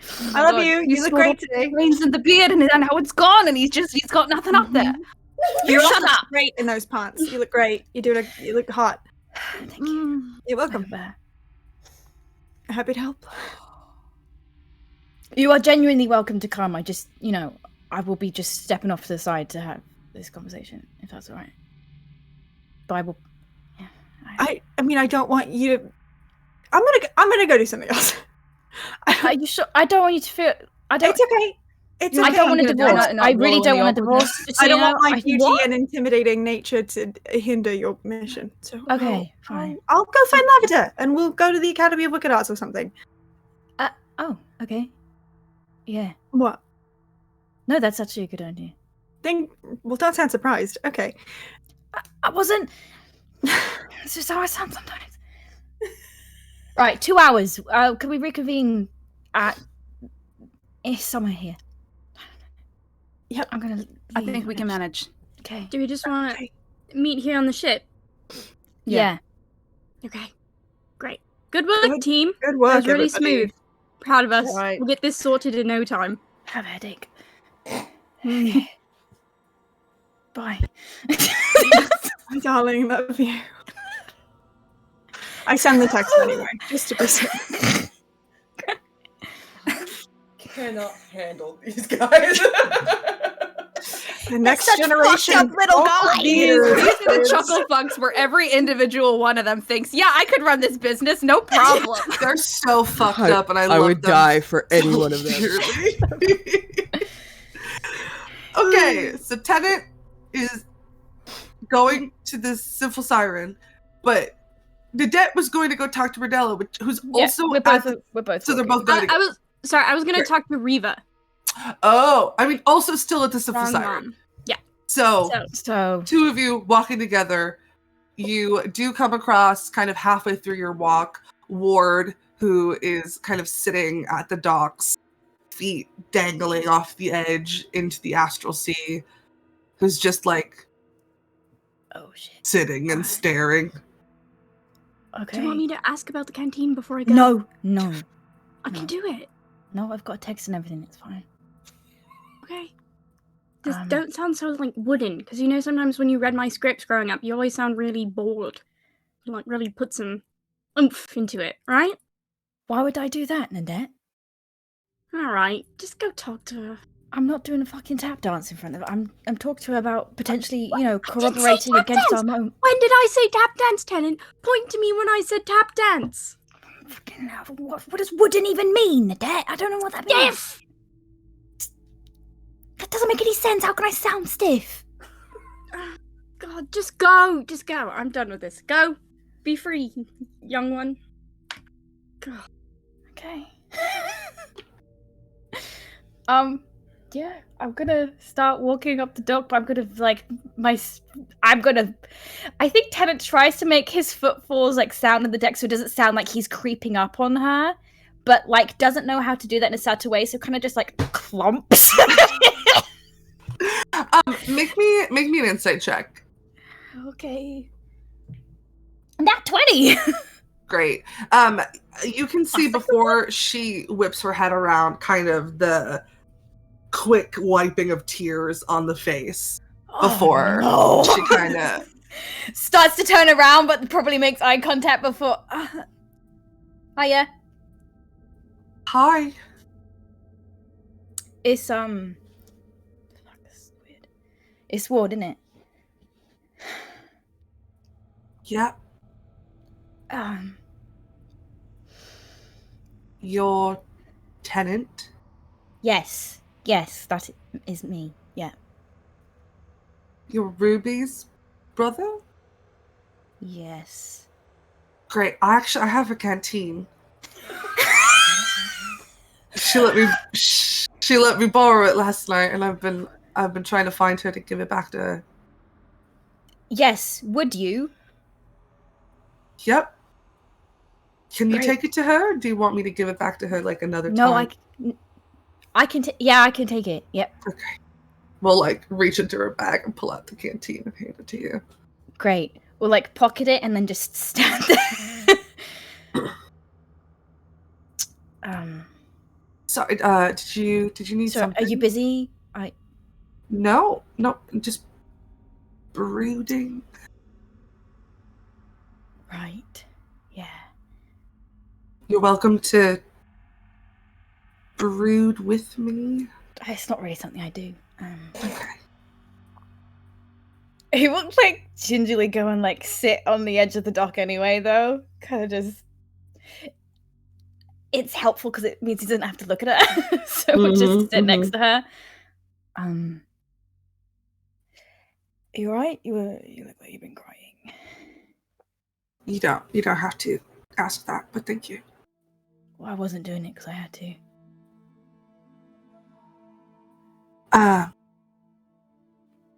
Yeah, I'm fine. You are a Crowcolt.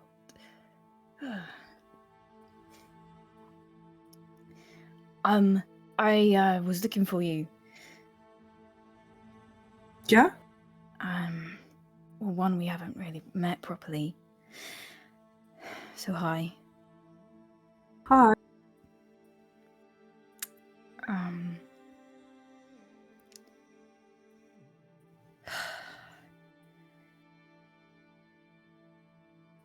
I wanted to ask you, a bit more about the crown that you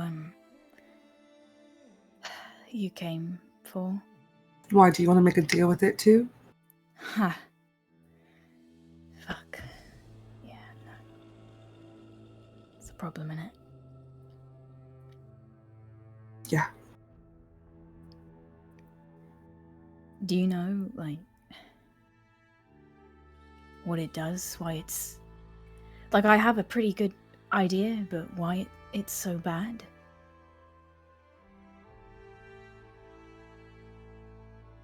Are you familiar with the Castellan gods? I'll be honest, I don't actually know who Zirian is the god of, so... Oh, no. Great, cool. Well, Zirian, it's my deity, is the god of rebirth and magic and darkness. One of many in a pantheon. It's like a group of gods. Oh, yeah. I'm just making sure. I don't know what the base level of knowledge is. It's a little bit lower than that. Okay. I mean, no judgment. No judgment. Cool. They vanished a while ago, a long time ago. Why? No one really knows. Okay.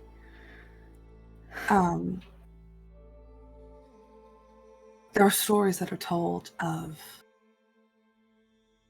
and she like starts gleaming, right? Almost as if she's talking about like a child of hers. There are stories of them at the height of their power, and they used to walk among people. They would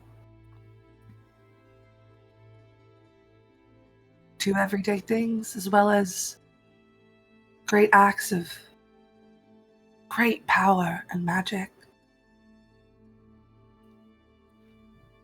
And for some reason, they lost a lot of their power. And they had to go away. And no one's been able to bring them back. And so there's a vacancy in the world, in the natural order of things, where those gods used to sit and keep other beings in line, other divine beings. And if that vacancy is filled by one individual with a very short temper and very devout followers, that can cause a lot of damage to the world, to the galaxy, to life as we know it. See, I don't know who you're talking about, Ithios, or my mother. She filled a power vacuum too. Maybe that's why they get along. Or, well, actually, I don't know how much they're getting along.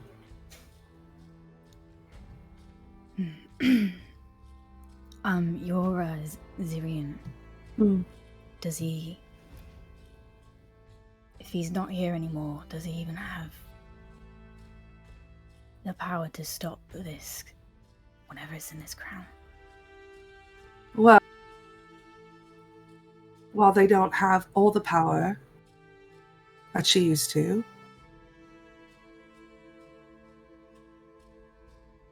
Zirian still has some.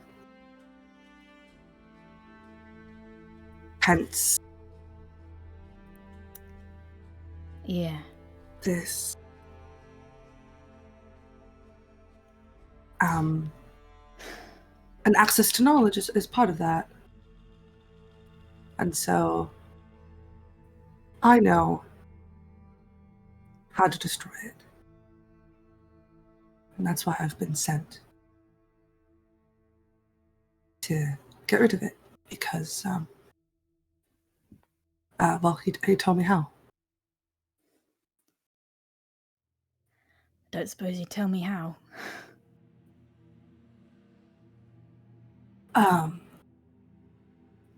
I'm not gonna put you in Yeah. that position. Fair No, enough. not because I don't want you to know, but because I don't want you to have to be the one to do it. Can I insight check that? Sure. Oh, that's not very good. Guess it's hard to insight check someone when you won't look them in the eye. That is 6. Yeah, for whatever reason, she doesn't want you to be the one to do it.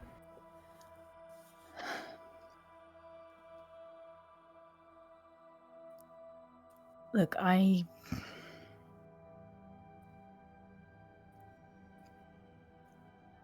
I think it's fucked up that Zirian sent you, no offense. But I was the one who volunteered. ah, It's got nothing to do with your family. just Everything to do with what I'm willing to give up.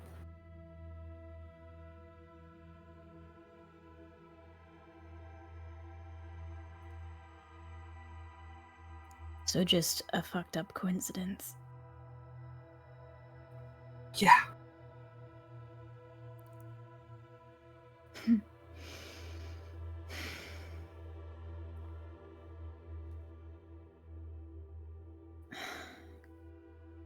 You're probably the only person who would have made it as far as you have done. I don't feel like I've gotten that far, but thank you. It wasn't like really a compliment, it's more, you know, some nameless face would have just been killed at the door.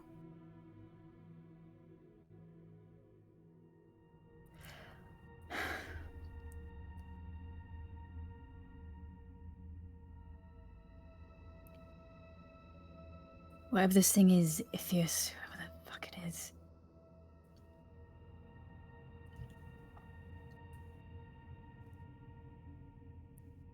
He has it's got its claws in my mum.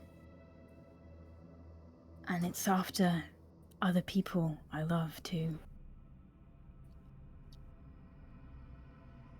And I need it gone. And if you know how to do that,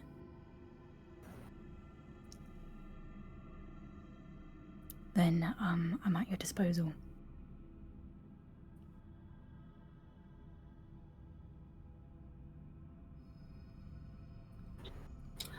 I know that this is really unfair to you, considering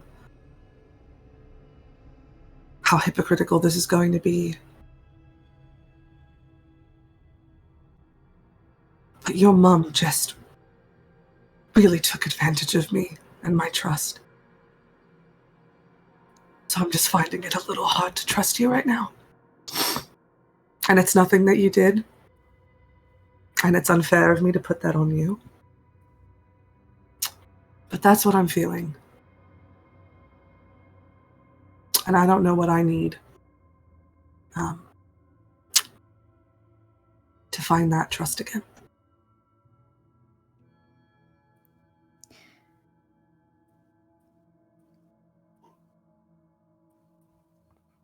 Why did you trust her?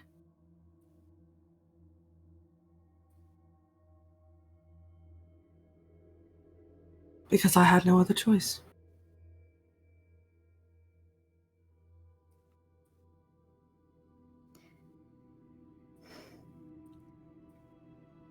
It's a shitty lesson to learn, but you can work with people you don't trust. I've been doing it a long time. I've worked for her for a long time. I don't need you to trust me. You shouldn't. I'm probably not trustworthy. But I care about getting rid of that thing.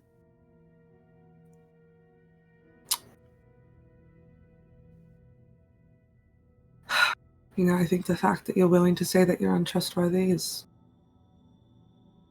far more than most untrustworthy people.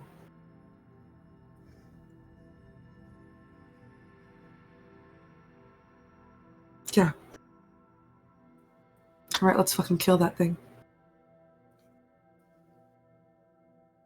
Yeah. We'll have to go to where it was created, Mark Hollow. Okay. There's more to the process, but again, the whole I don't want to tell you because I No, don't want yeah, you to that's have to go. fine. But that's Yeah. the first step. So Is it... I don't know if that thing can come off her head. I'd rather do this without, I'd much rather do this without killing my mum.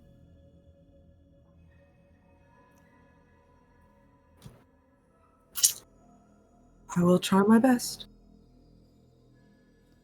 Sick. Yeah, great. Fair enough. Listen, if we don't, she's dead anyway.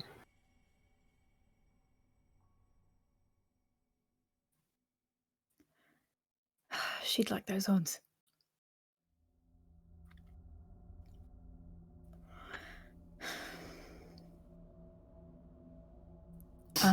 For obvious reasons, she can't know that you and I are doing this. Yeah. Neither can Rodella. I don't quite trust her either, so that's fine.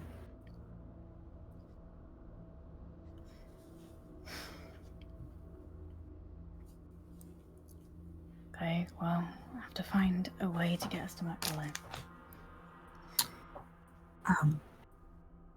Yeah.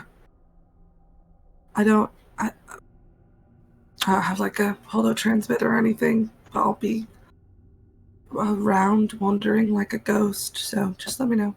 Do you want one? You have like an extra? No, I should do, but I don't. But we're in, Catacomb. They sell a lot of spares and fakes. I can get one for you. Yeah, that'd be great. I also don't have any money, so I can't like pay for it or anything. But... Yeah, that's okay. Okay. Do you need anything else?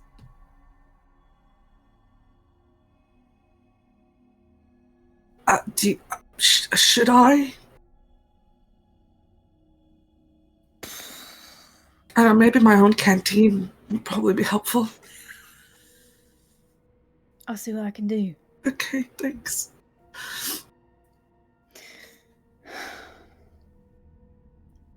Thank you.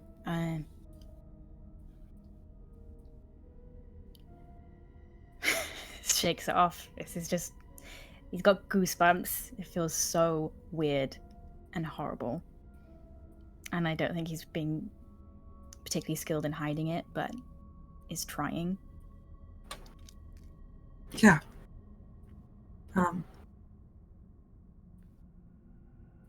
Thank you. Yeah.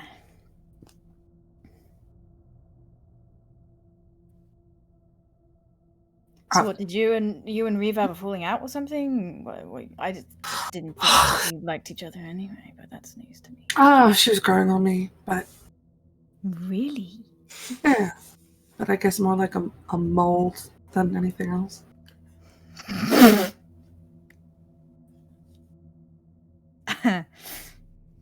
Fuck. Gonna put that one in my back pocket.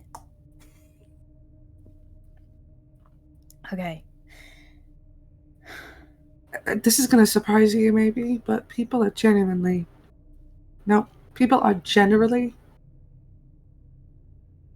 good. Yeah. Maybe you just gotta run with better people.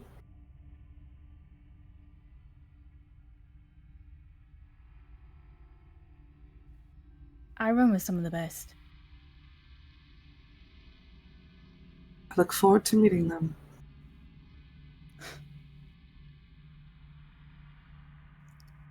Alright. I'll find you a phone. Thanks. Don't jump off. Heft himself up.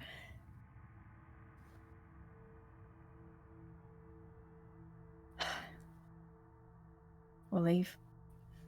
Okay. Nadette and Fig. No, baby. Baby. Oh, I miss my dog. I'm picking him up tomorrow. Nadette, you wander into the Sinful Siren. Try and find Reva. Reva, after being left alone by both your estranged, long-lost body of your dead sister and your wife, where do you go? What do you do? Where do you think she'd be? She's at the bar. Your mother's at the bar. Walk in. Clock her. All right. Go. Just take a seat next to her without saying a word. I'll booze on the bar and just sit there until she says something first.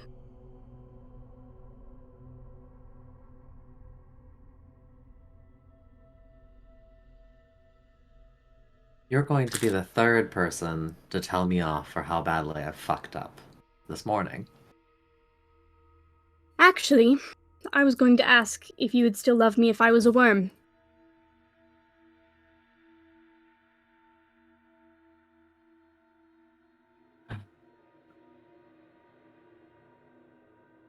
What kind of question of that is...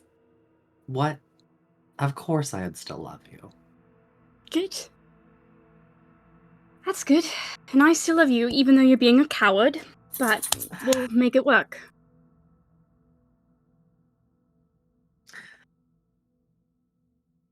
In what way, shape, or form am I being a coward? That letter you left?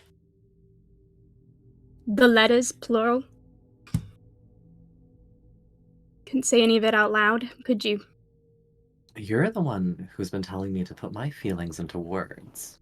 Yeah, out loud words. And to write them down. Yeah, and keep a private journal. You conflated these 2 points. I was being efficient. Yeah. Kind of look up at the, crown. It's a nice accessory, but it's not your color. You know, it seems to be distracting from my gorgeous eyes. Well, I've made a solemn vow to my siblings that I'm not allowed to speak with the crown, touch the crown, interact with the crown at all. But if I could, I would say that if it's a god, it's doing a lousy job of proving it. But of course I can't say that. Of course.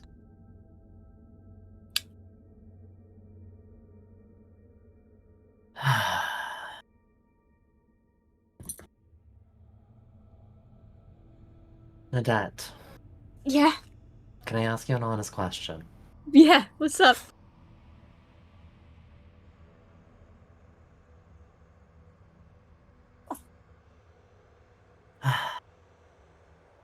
Do you think your mother would still love me if I didn't have my horns?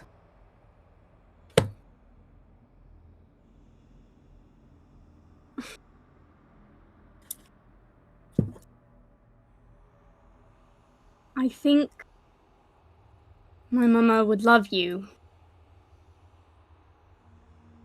No matter who you were, or what you looked like, or anything at all.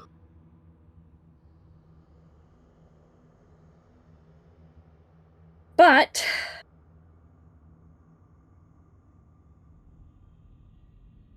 that's a concerning question. You thinking of changing your look up?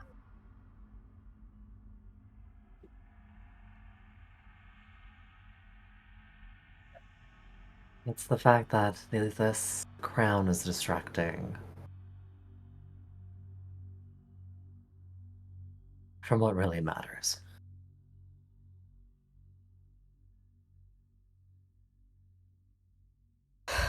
Well, again, I can't touch or speak to the crown, but if I could, I would say that there might be a way I can help the situation. If the opportunity arose.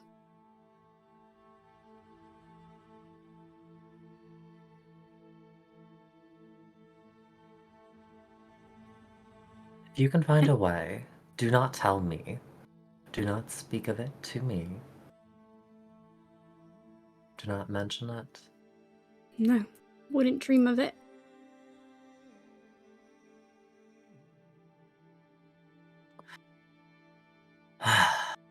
Then I'll plan on holding off on giving.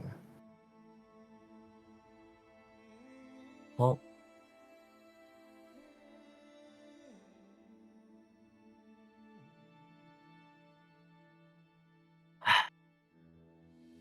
you're right. Thank you. I usually am. It's remarkable how often I'm right and how very few times people listen to me. Maybe if it weren't so annoying that you were right so often. I know. What's it like to have the most perfect child? You should ask my mother. Oh, speaking of, I had a drunk conversation with your mother last night. She was very cagey. I need to follow up on that. I forgot all about it. Oh my gosh. What was she cagey about? Literally everything. And Like- that's cause for concern because... Well, good point. We are a family of cagey people, aren't we? runs in the blood. Well, I should probably at least apologize. I know what I'm like when I'm trying to have a conversation while drunk, and that's not a fate I would wish on, like, anybody else. So I should probably said some stupid things. I don't remember, but... No. Sometimes it's good to speak it out loud. Right. Yeah. To say how we truly feel.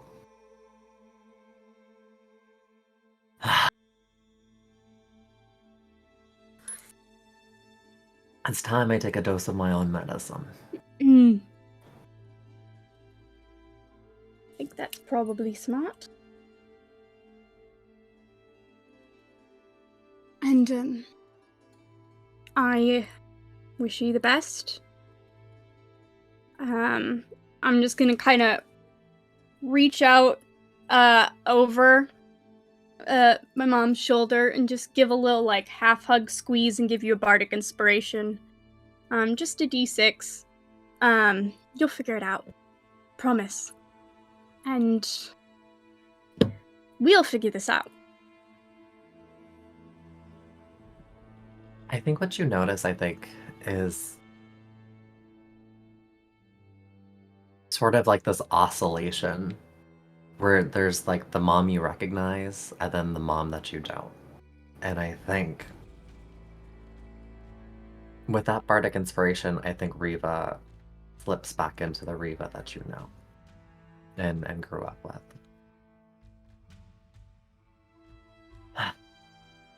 Well,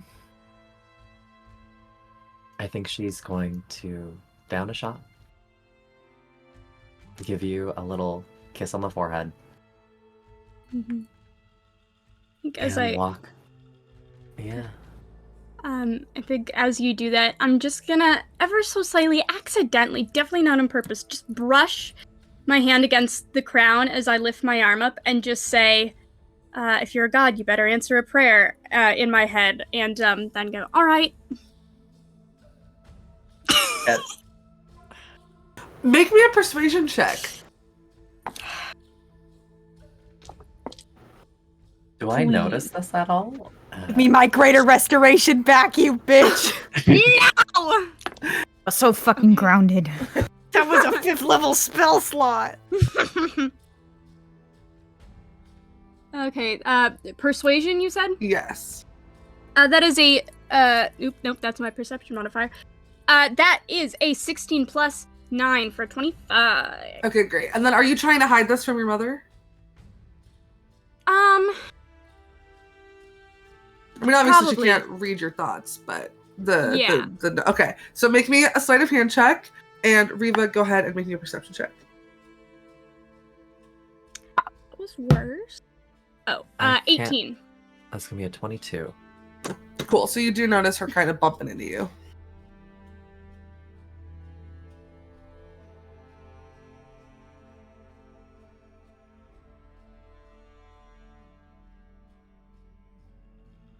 Oh, I let it happen.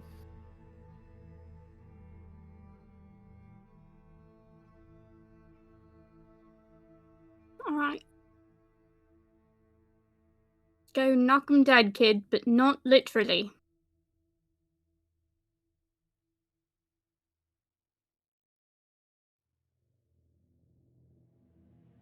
I would tell you, I would ask you if you had any idea what you were doing. But you're a Crowcolt through and through.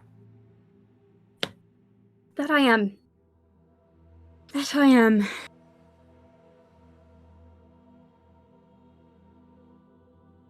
Good hunting. And I think Riva leaves. Nadette. Riva leaves. And the seat next to her is very quickly taken by an individual with light purple skin and this long purple, blue, greenish hair. And they've got this like black robe with a hood over their head.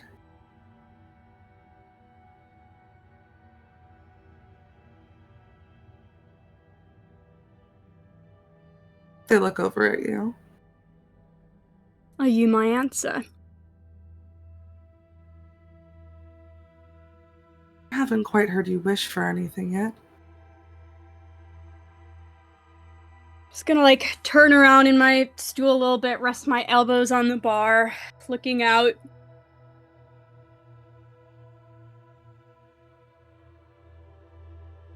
My family, my brother in specific, has had to carry too much for too long.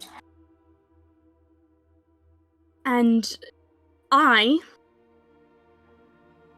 happen to have a free hand to offer, as it were. I'm not asking for the crown. I'm just asking for the ability to be my brother's guardian until the end of his life. Let me be there for him. Take hits. Anything. And what do I get in return? What do you need? Your mother to stop being stupid. Sorry, Fig just tried to eat a Fig Newton bar. It's auto-cannibalism. I know, what the hell? How so? There's a lot of moving pieces. I would like a little bit of clarification. So Oh, want I you to know. I tell thought me... you were going to say there's a lot of ways your mother is being stupid, which is also true. well, of course, that too. That's implied. What do you need me to do in order to grant me this?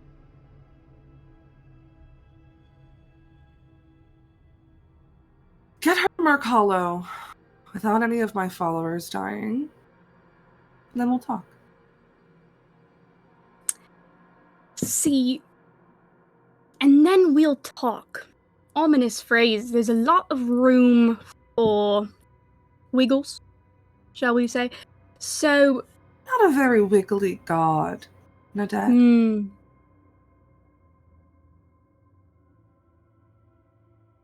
Say that you will grant me the ability to keep watch over my brother for the rest of his life, and I will get my mother to Merc Hollow. You're missing a very important part of this deal. Without murdering any of your followers.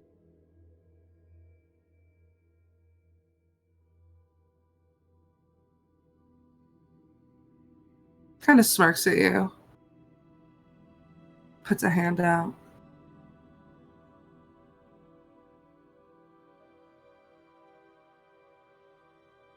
I'm gonna, go to shake, pull back a second. I'm ready to pay For any mistakes or wrongdoing my family does, they're not going to pay for mine. I won't take my anger out on your mother on you. And my brother, my sister, my sister-in-law, my nieces, my other mother? I'm not mad at them yet. Let's keep it that way. And we have a That's deal. not up to me, is it?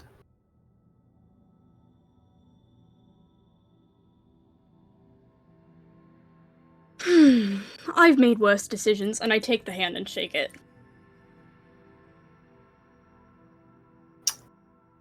Pleasure doing business with you. You too. And the figure I like the hair. vanishes. You hear in your mind, thank you. I'm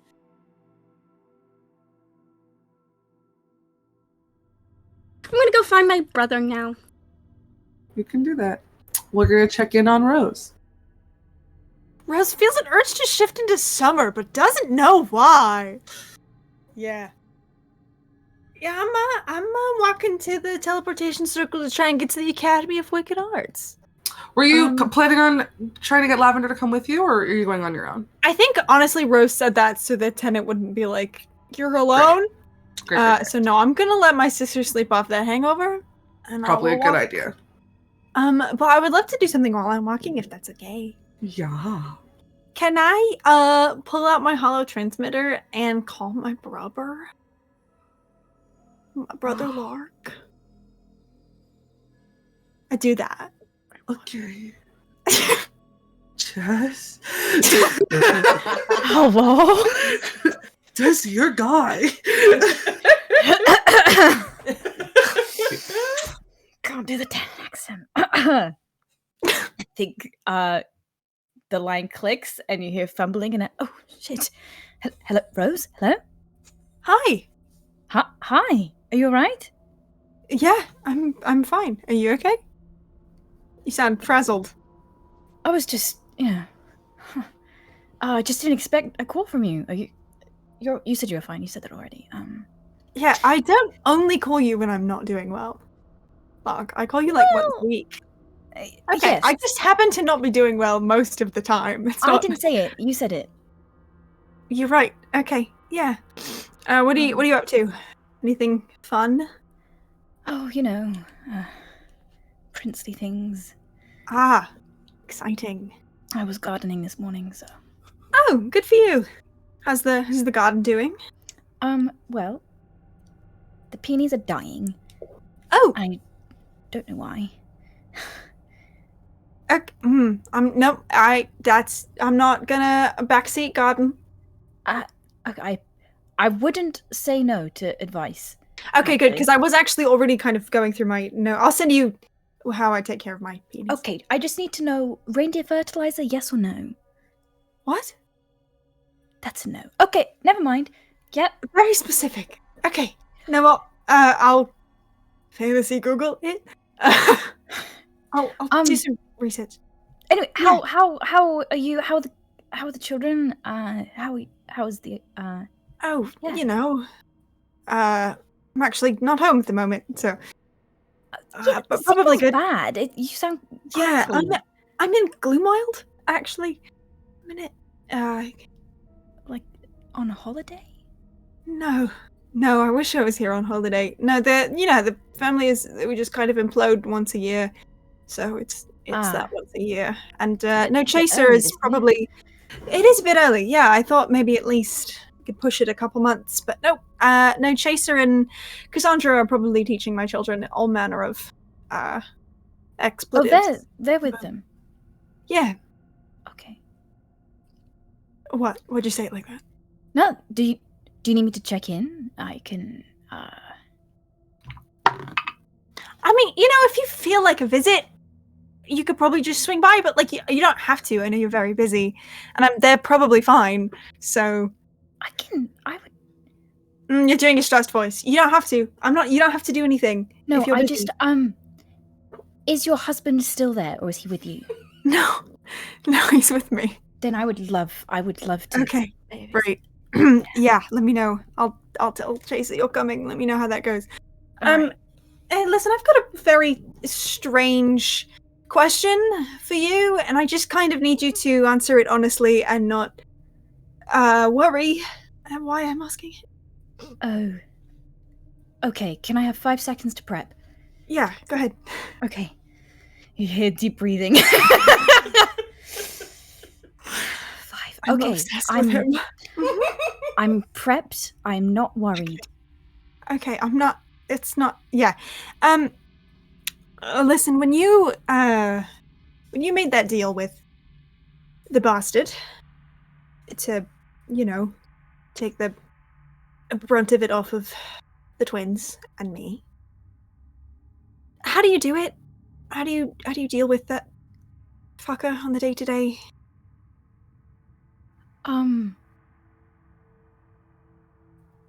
How do I deal with our father every day? Yeah. A lot of very poor gardening. Okay. And, my wife helps. Right. Okay. Why? No, I just, I might be about to do something very stupid with a being who reminds me quite a bit of Dad. And I feel like I'm out of practice, so... Okay, see, now I'm worried. Yes, yeah, that's why I specifically asked you not to be worried before I said it. Being a fae? Not a fae, just another powerful individual. Worse or better than fae? I don't know. I'm gonna be honest with you. Oh, Rose. Yes, Lark. Look, you always know what's best for yourself and your family. But I don't think that's categorically true, but I appreciate the compliment. Well, in my eyes, you do. Yeah. Just be careful. Yeah. And if you need me to do anything. Yeah? I have a lot of reindeer fertilizer just sat here. You're very welcome to it if it would help. How much did you order it? Did you make it? Oh, tons. Oh, No, why? How do you make it? Why? Oh. I mean, I assume fertilizer is made out of... It's just droppings. shit. It's just, Yeah. No, I didn't make it because I'm not a reindeer. Well, no, I meant, did you buy a reindeer? I can, you know what? I could wild shape into one, actually. You know what? I'm gonna go, That sounds I far more think. sustainable. I'm gonna... Okay. Yeah. That's an image I didn't need on my morning walk. Okay. Well, good luck with your peonies. Please don't shit on them. In any form. Yes. Well, we established that reindeer fertilizer doesn't work very well anyway, but I could, wild shape into a different, couple different options and see, it'd be like an experiment, like we compare each patch of... Yeah. But I'm rambling. You have It's okay. issues to deal with. I do. Yep. Sorry, I just have a lot of image. Yeah. Okay. I love you. I love you too. I will. You too. I mean it. I can help. Thanks. I can try. I can shit on a guy. No, please don't do that. No, I won't. That might. But if the being I'm reputation. potentially making a deal with desperately needs a prince to take a shit on him, I'll let you know. You'll be the first I call. Truly. Just to take a royal dump. I'm going to leave. Okay. Good luck with your garden. Thank you. I love you. And I'll tell everyone at home that you're coming, so they won't, attack you. Or anything. Next Friday. I will. Next Friday. Shuffle some things around. My husband might be home by then. I'll keep you in the loop. Oh. I don't know how long we're gonna be gone. Well, keep me You could informed. come anyway. I could. Yeah. Either way, it doesn't matter. I'll come in either way. Okay. Bye, Lark. I love you. Bye, Regine. Take care. And I hang up. I love my brother. He's just a guy. Incredible. And I keep going to the academy. Hell yeah. You make it. Oh my god! To the teleportation circle. Yeah. Sorry.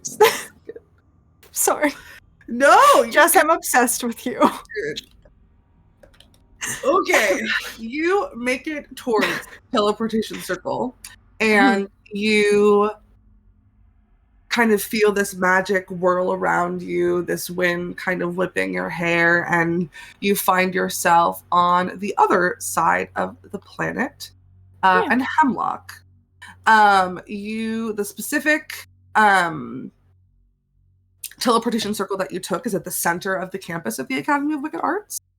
So right in front of you is like the main, like, it feels weird to call it a welcome center because it's like this like weird arcane academy, but like it's kind of the welcome center where there's like missions and like the fancy people's offices, and then there's like a bunch of academic buildings and residential buildings that are kind of in a U shape around you. These buildings are tall and made of like really, really old brick. They've got a lot of like pointy parts on their roofs. And just think like old Victorian dark academia castle type school. You can also see off in the corner construction happening on a new building. Nice. Fuck yeah. Sorry, let me. What is that? Okay. Yeah, I think. Do I get the sense that like I need to get a visitor's pass, or can I just try to use my bad bitch energy and walk in? Yeah, I'm looking for a library.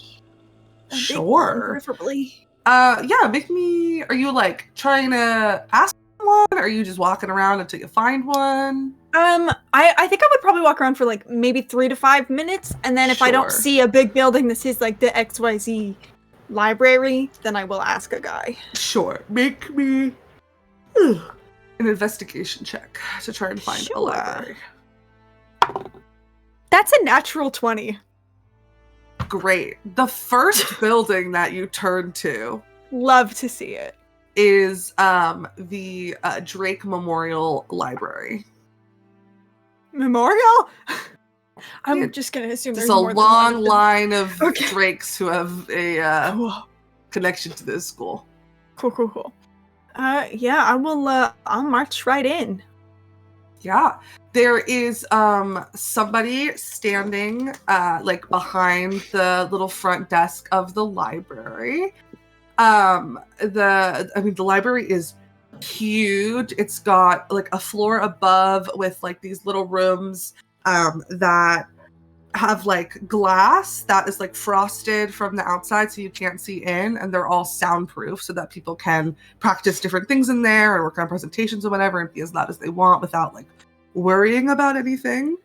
And yeah, I mean it's full of books and like archives and lots of things. The person behind the desk is let's see. This will do. Is an individual with kind of pale white skin but blush on their cheek. This like white hair that's pulled up and kind of like a medium height messy bun, but there's like these little strands that are falling out that are kind of face framing. They've got this like red robe on, but gloves on both hands, and one hand seems to be made out of metal. And that hand is kind of giving off this like red arcane glow as it very quickly like thumbs through a book as if it's looking for something. And without even the hand stopping a beat, the person looks up at you. Hi. Can I help you? Good morning. Hi, how are you? I'm fine. How are you? I'm all right, thank you. My name is Roisin Crowcolt. I've been working with your headmistress for some time. I was hoping you might be able to point me in the direction of someone who's a bit of an expert in divine magics, or at the very least has enough to answer a few questions. Maybe cast a spell or two for me. Yeah, of course. And you watch the hand kind of pauses and like it looks like it goes over a piece of like a sentence and highlights it with that same kind of like red magical glow. Are you looking for like a professor? But not exclusively, but that would be fine with me. I feel like that's probably the Sure. best. If you think that's best, then I'm happy with that. Okay. Yeah, you can go. Let me get you a map. 1 second, and kind of Thank you. thumbs through the like behind the desk and pulls up a map. If you go to this building right here, you just kind of walk through here, take a left. You're going to go up to the 3rd floor, and the stairs are steep, so be sure to take your time. There's no rush. Well, there's also a teleportation circle to get from the top to the bottom if you don't want to take the stairs, but I don't know, I think the view is nice. And you'll be able to go all the way up to Professor Roberta Robertson. She's kind of our head of divine magic. Roberta Robinson. Sorry, I'm writing it down. Excellent. Thank you so much. And I'm so sorry. What was your name? Oh, I'm Charlie. Charlie. Wonderful to meet you. When I'm done with this professor, I'm hoping that I could potentially peruse your library for a bit more information. Would that be all right? Oh my gosh, yeah, of course. Wonderful. Then I will do this, and I'll be back very soon. Okay. I will see you soon. Okay. I take the map and I give her a little wink, and I'll head off to find Professor Roberta Robinson. Yeah. You can follow the map directly. You find this like building that has this beautiful like shining gold roof on it, as opposed to like the very dull and weathered other buildings that you've seen. And at the top it says School of Divine Studies on it. And you get the sense that like this is where the main divinity studies are housed. And you can make your way up to the 3rd floor. There is like a row of offices. You get the sense that like the 1st and 2nd floor are mostly classrooms, and then the 3rd floor is mostly offices. You can kind of scan the different doors until you find like Professor R. Robertson on one of the doors. Is the door open or is it closed? Closed. I'll give like a little knock. Come in. I will open the door and step in and not quite close it behind me yet because I don't know if I'm going to be allowed to stay in here. Hi, good morning. Professor Robertson, yes? Yes, that's me.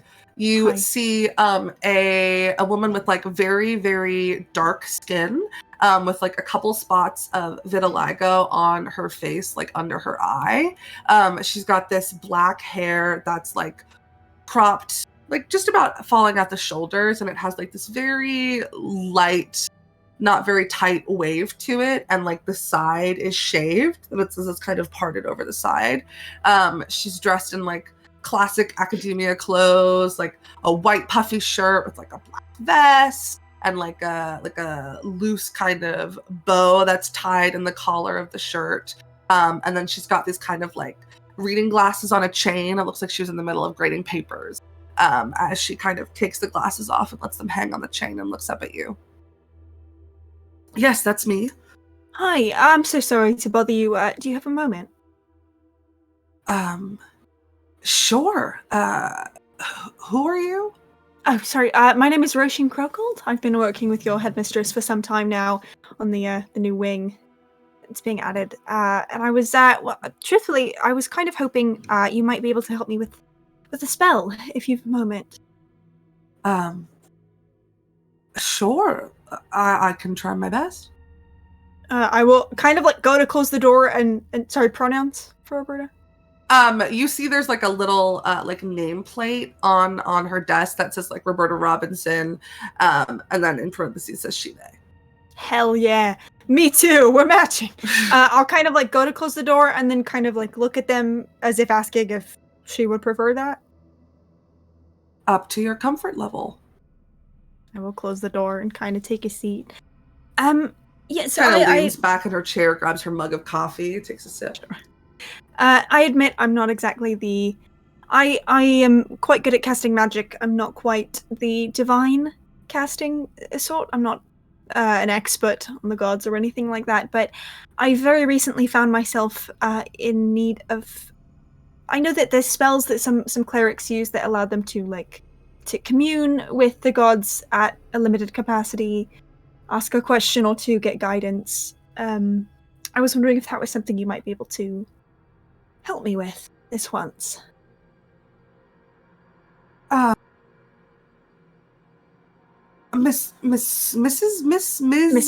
Mrs. Crowcolt, I think it depends on what sort of results you're looking for. I mean, nobody's had a direct conversation Of course. with a god for eons. Right. What sort of interaction are you hoping to have? Truthfully, whatever's available. I'm just looking for a bit of guidance, in a manner of speaking. And with any god, or with a being in particular? Zirian, specifically. Are you capable of casting magic? I am, yes. To what level? Like on a scale of 1 to 9? Like on a scale of 1 to 9, yes. 7. Great. Yeah. I believe we should have an extra scroll of commune at the library that you can pick up. I just need to write you a pass, turn it in, and then they'll give it to you. That would be wonderful if I could trouble you. Sure, yeah, no worries. Thank you so much. Of course, we thank your family for their contributions. Oh, of course. Starts writing you a pass, and you see it says, like, by the order of Professor Roberta Robertson, I do hereby grant this individual So formal, and fuck here yeah. permission to receive this That's the scroll spell of so good. the scroll of this spell. The right spell here, signed, dated, and kind of rips it out of it. Looks like a checkbook almost of like these Mhm. passes, and hands it to you. Hell yeah. I will take it and kind of like read it and smile and hold out a hand. Thank you so much. I really appreciate it. And if should you ever need anything, please don't hesitate to reach out. We're very impressed with the work that you all do here. So, Of course. Good luck. thank you. And good luck with grading homework. Yeah, it's the worst part of the job, if I'm being honest. I can imagine. I sympathize. Mm. Well, I will leave you to it. And I will had to go all the way back down those stairs and back to the library. You're getting your fucking steps in. You walk back to the Mhm. library. Charlie's still there, thumbing through a different book. Oh Hello, my gosh, Charlie. hi! How was it? Great. I've got to hold the slip up. Oh, great. Isn't Professor Robertson the best? So kind. Yes. Yeah. Well, you can give me that slip, and I will go get you your spell scroll. Thank you so much. Of course. I will hand it over. You watch as the slip kind of disintegrates into nothing in this metal hand that she's wearing. And then she walks over to this like big column in the center of the room and attaches her hand to it, and a little like compartment kind of slides open and a small scroll of parchment pops out. It Fuck closes yeah. behind her, and she gives you the scroll. Thank you so much. Do you mind, I see you have these little like study rooms. Please. Can I pop into one? Great. Thank you. I believe the third room on your left on the second floor should be open. Great. Well, then that's where I'll go. Thank Okay. you, Charlie. I really course. appreciate it. No And good luck worries. with your reading. Oh, it's not really. I mean, this kind of does it for me, but thank you. Of course. I'll walk my little ass up to the room. Yeah. I like to think Rose is wearing like stiletto boots, so anyone in the vicinity has just been hearing clack, clack, clack, clack, clack. Oh, Clack, and clack, clack, clack. it's like dead silent in the library besides Yeah. like the occasional talking, so you just hear the clacking of shoes as Rose That's walks the in. energy that I think Rose likes to exude all Absolutely. the time. So, fuck yeah, I'm gonna go into this room. I'm reading this spell real quick. I don't know this spell off the top of my head. Yeah, that's okay. But yeah, I will sit in this room and kind of like shuck off my jacket and take a big breath, and I will try to cast this spell scroll. Sure.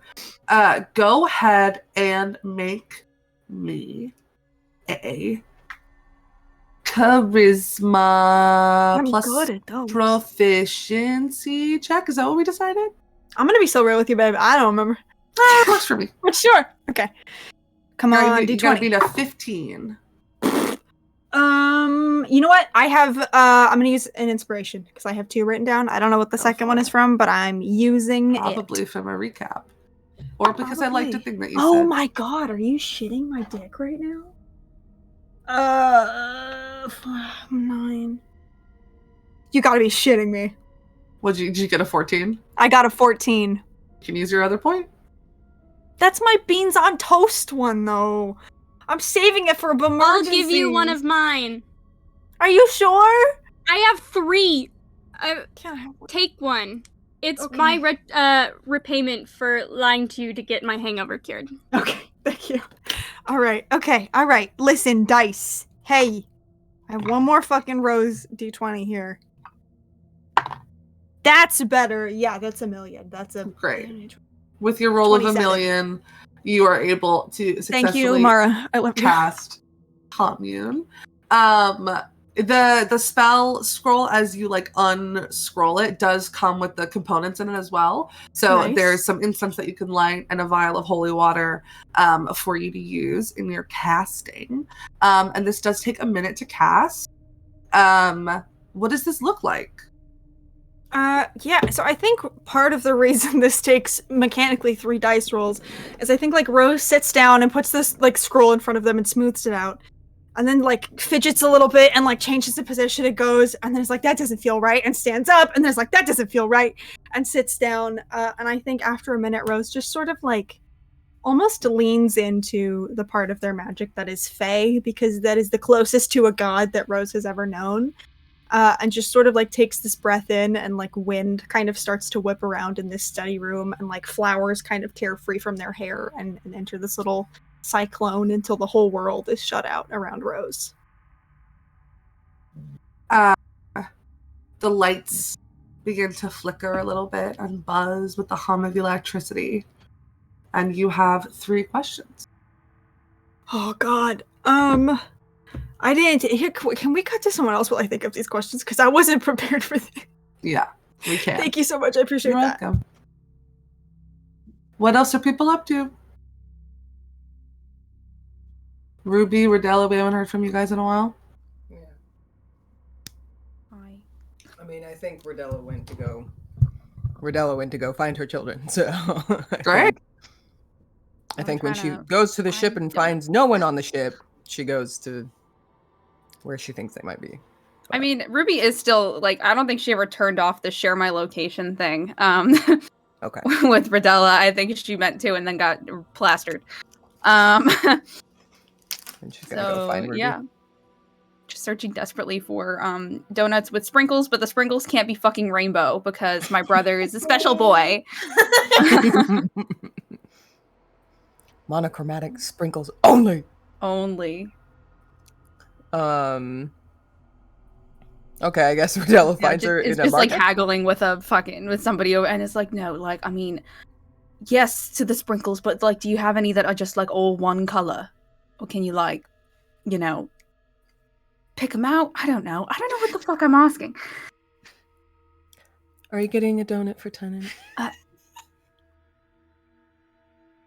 It's not fair. I'm supposed to be the one good at sneaking up on people. Where'd you learn it from? Yeah, I am getting a donut for him, because apparently the regular sprinkles aren't good enough for him, or he says that they taste different, but it's all just colored sugar, so no idea what he's talking about. I think Rodella's just gonna turn to whoever you're talking to and place some money down on the counter, and This is too much money just for 3 donuts, man. But just really, thank you.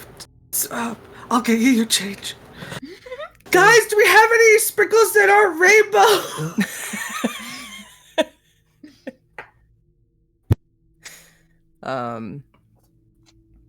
I think Rodella pulls out her phone and like holds it up to you. Shit. I'm gonna turn that off right now, actually. Not being very sneaky. Yeah, well, sometimes it's easier not to be seen, and other times Mum's bleeding out of her eyeballs and you really need your other mum to find you. So, Thank you for doing that. Starting to think maybe it wasn't my brightest idea, actually. Didn't know you were going to bring a whole parade. Well, I figured the situation probably needed at least me and Nadad, but Tennant wanted to come along, so. Yeah. Makes sense.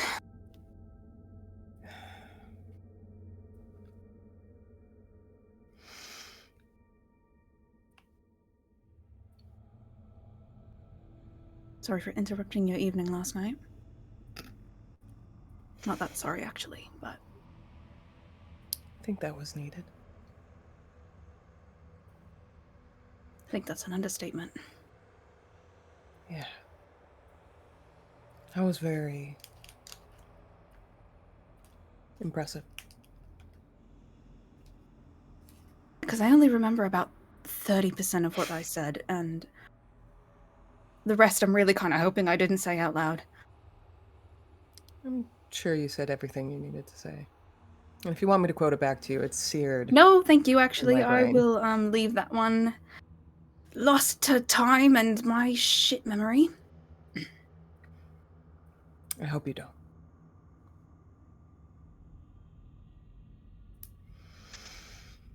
Do you think she'll actually, I don't know, keep her word? In what context? Well, yesterday, she came out to talk to me after, and...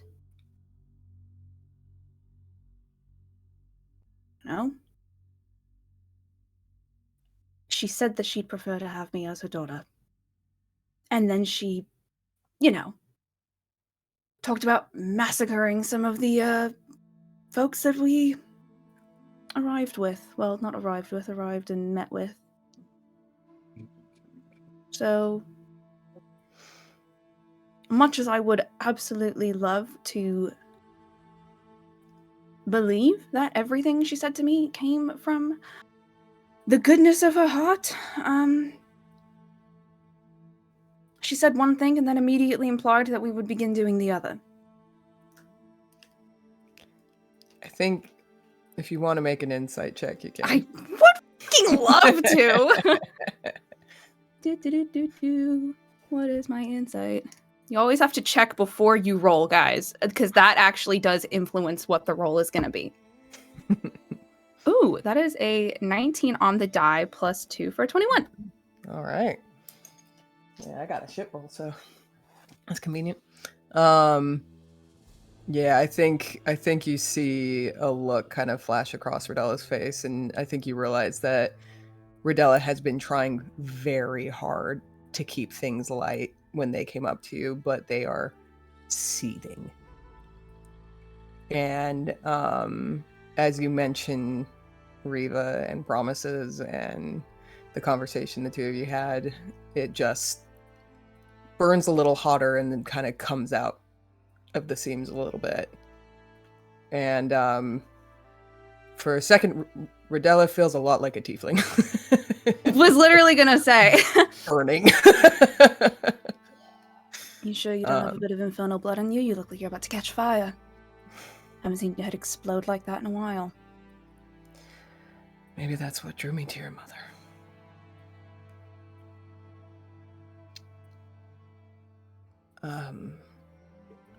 Why don't we grab that donut and step away from the poor donut man? Yeah. I personally picked out a bunch of red sprinkles so they were all the same color. Does that work? That is Perfect. It's his favorite color. Great. Here you go. Have a nice day. Thanks.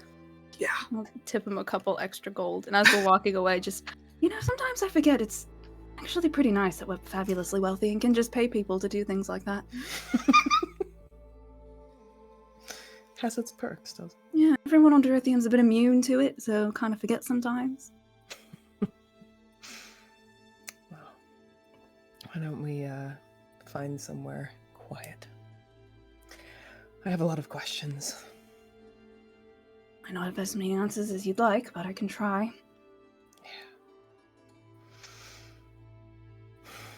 Yeah. Bleeding out of her eyeballs? Pretty much, at least every orifice I could see. Yeah. I was watching the horizon for a bit, keeping an eye on Ward. And I turned around and standing at the helm, back to me. I said something because another ship had appeared out of nowhere. She didn't turn around. Finally, I fucking got in front of her, and, yeah. After a second, it all disappeared. And she was responsive again. It was right around when I texted you.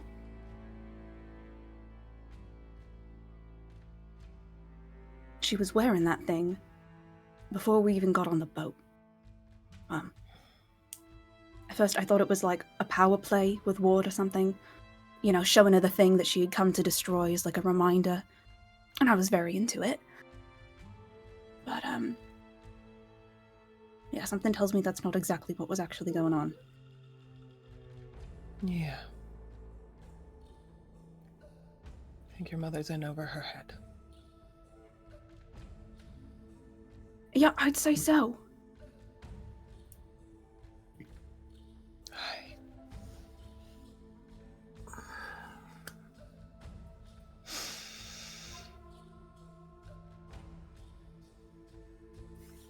I haven't felt this lost in a very long time.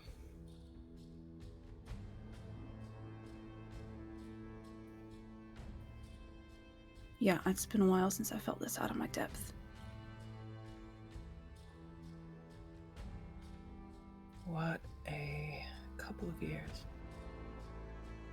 Been a bit of a shit show, hasn't it? More than usual. Absolute nightmare. Yeah. And things were going so well. I feel like that's being a bit generous. It's being just a little bit optimistic.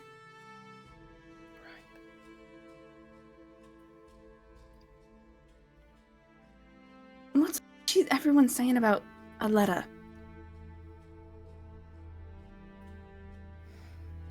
Yeah.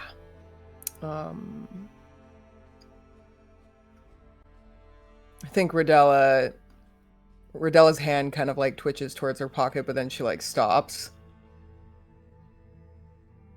Ruby. You've just made the first mistake that you could have made on a planet full of criminals, which is telling me exactly where your wallet is. So either you give it to me or I take it when you're not looking.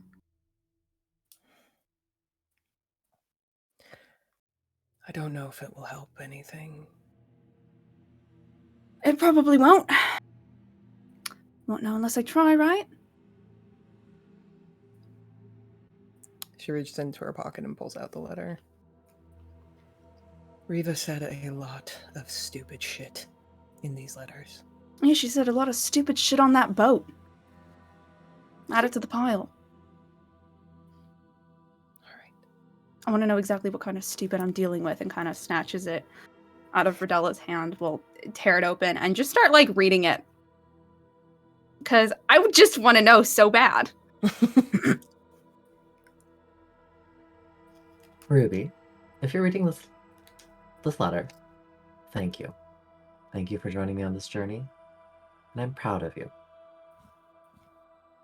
To be able to grieve is a gift, and to have a body to grieve over is a luxury that sometimes we don't get to have.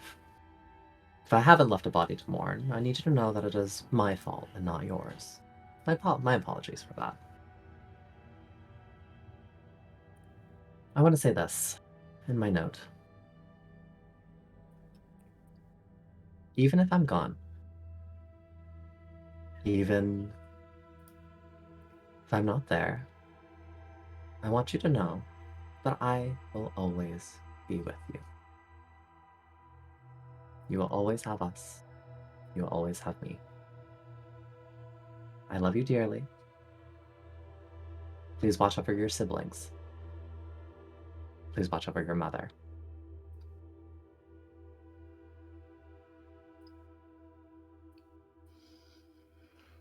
I think is reading this and just like goes through like all of the stages of grief. Just like her face like constantly twisting, like she doesn't know if she should be angry or sad or like just I don't know. Mom said I'm proud of you, so like maybe a little bit like pleased at that. And then pulls her face very quickly back into that just sort of blank mask and folds the letter up very neatly, you know, so that all the creases still all match, and puts it in her back pocket.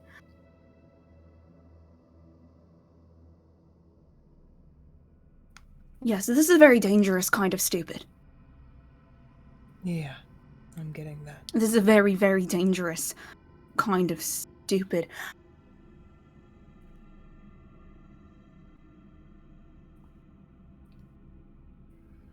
How long?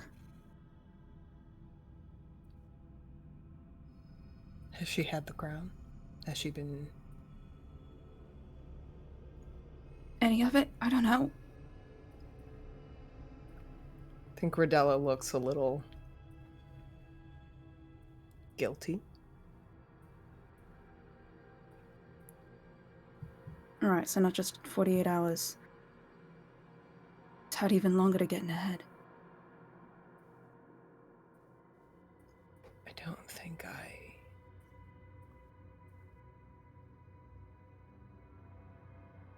I don't think I quite understood.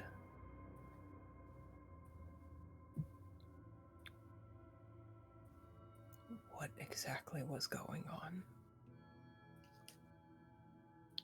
Or at least I kidded myself into thinking it was something that your mother had every capability of handling.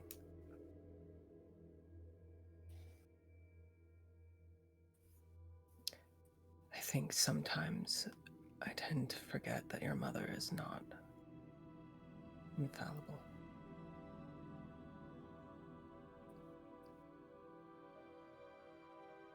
She's something, all right.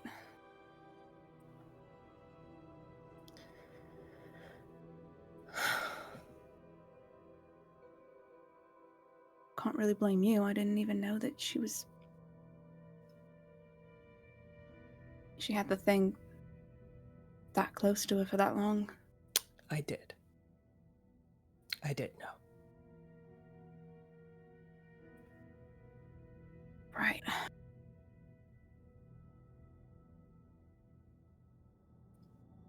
And even if I didn't fully understand, I am angry that I didn't understand my wife enough to recognize what was happening. And that is on me.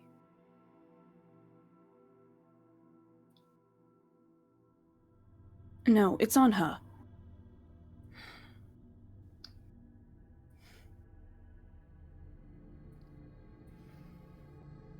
Even if you had tried to do something, do you think she'd have let you? The only way she was gonna stop fucking around with that thing was if she wanted to. I think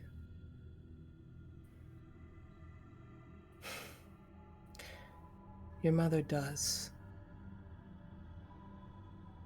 value my opinion. She also does whatever the fuck she wants. Rodella's really struggling right now. I think there's a part of her that's kind of like there's something she wants to say about their dynamic and their relationship, but she kind of chokes on the words and kind of buries it back down. And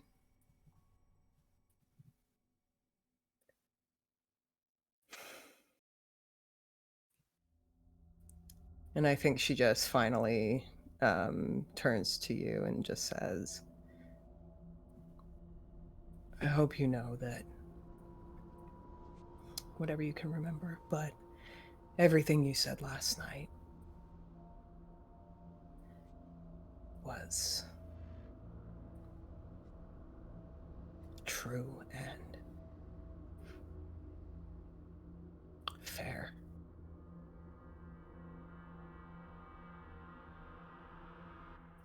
And I'm sorry. You have to be sorry for about it.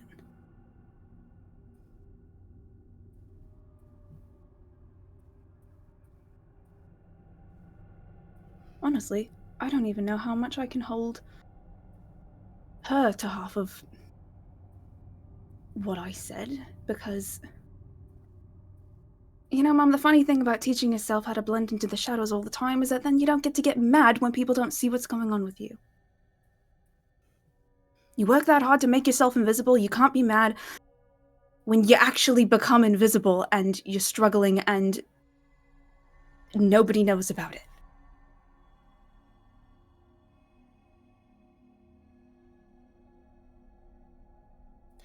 I don't know what it is with you, maybe it's that damn eye, which I'm convinced is still cheating, but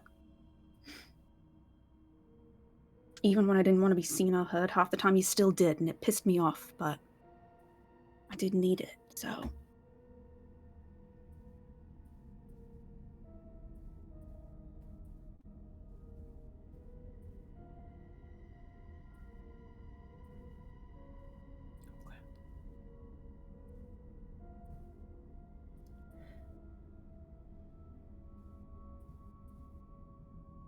I know.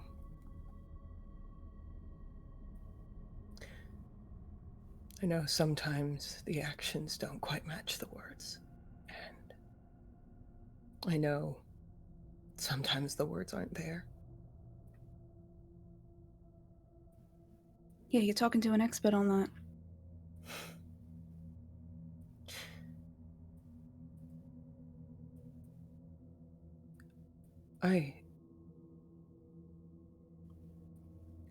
I should say it more. But I love you.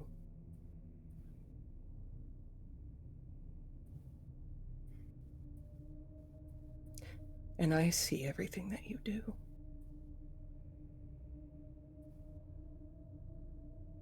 Say it. I know.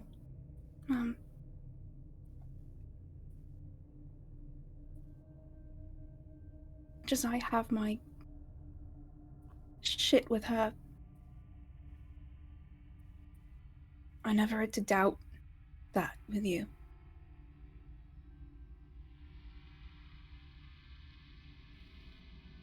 Even though you would have had every right to be sick of my shit, I know I wasn't easy.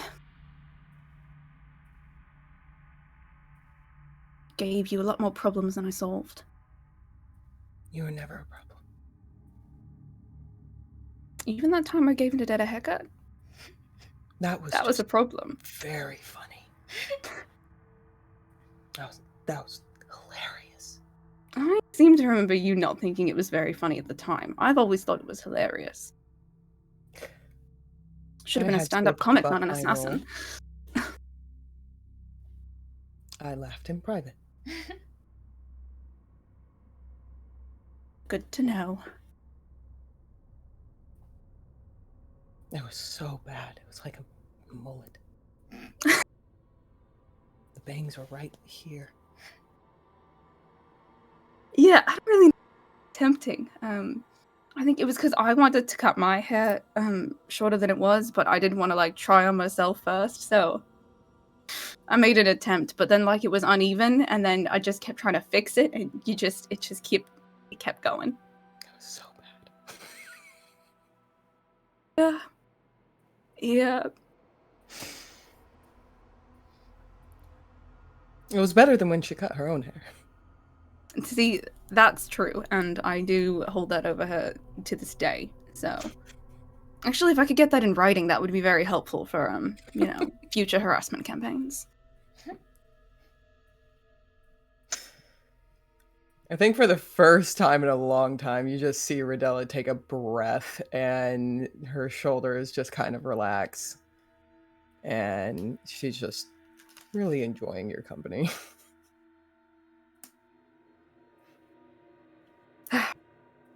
Well.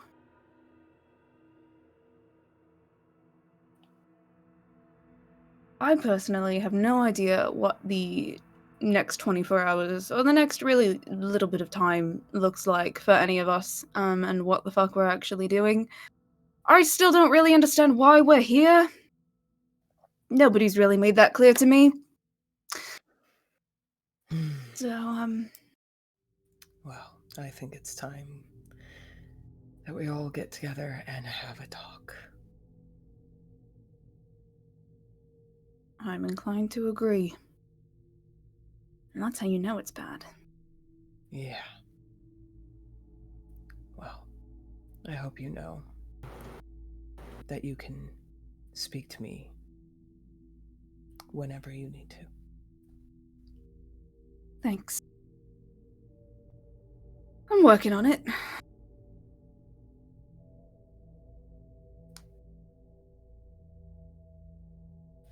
I'm gonna have I'll round up the other siblings and That would be great. come Wrangle chat the with you crew. later. Yeah. Give Tennant his donut. And we will All the leave trouble. the two of them there.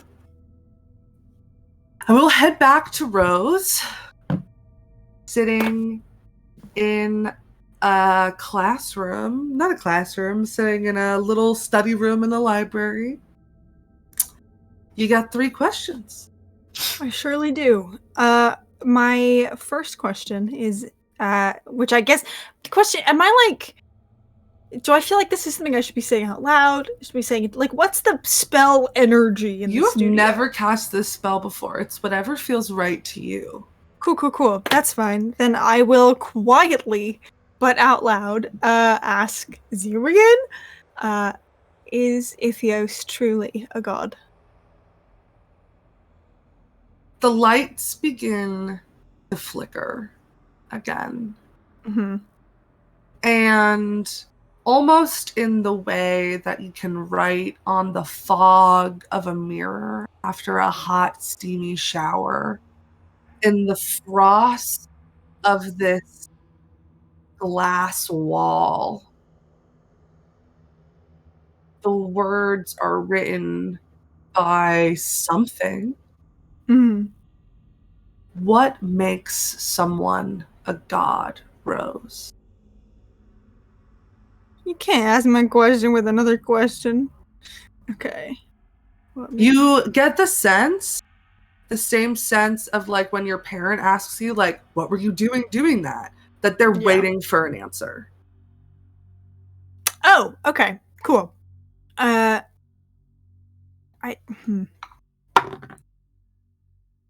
think Rose kind of furrows their brows and says, not that I'm an expert, but from what I've seen, power and the self-confidence to back up your threats. The writing wipes away. Then yes. Okay. Rose kind of like pauses for a second and says, okay, well, will making a deal with Ithios, even if it feels like it's the only option for me to save my family, cause my family to face your wrath?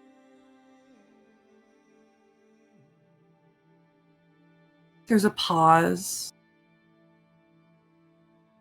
I think in that pause, Rose kind of just very quietly adds, because it does feel like the only option for me to save my family right now.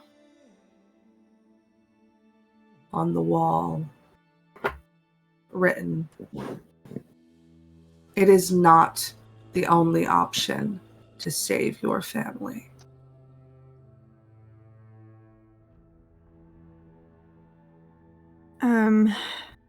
I think at this, Rose kind of like huffs out a breath and just like mutters, "It seems easy for you to say wherever you are."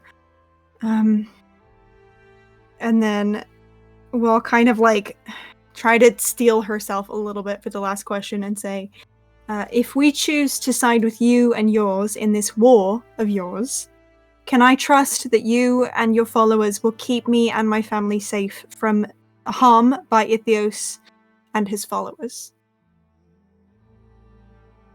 The lights turn off. Mm-hmm. The only kind of light in the room is whatever light is able to like stream in from that glass window, and the little bit of fire from the incense burning. And as the smoke from the incense kind of travels in your direction, you hear almost like a whisper that you can make into words. "I take care of my own. I know that you do the same. I cannot promise safety. I have tried before, and I have failed. I am far, and I am weak. But the people who follow me are a family of their own. They will welcome you. I know it."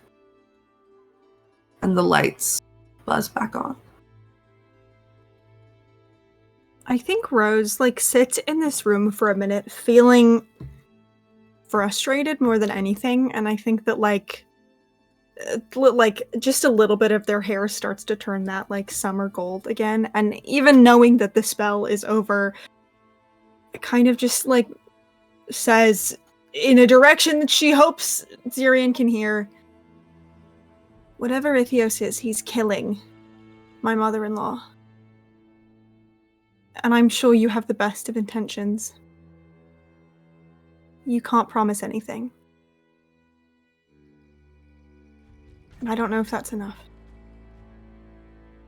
The incense dies instantly.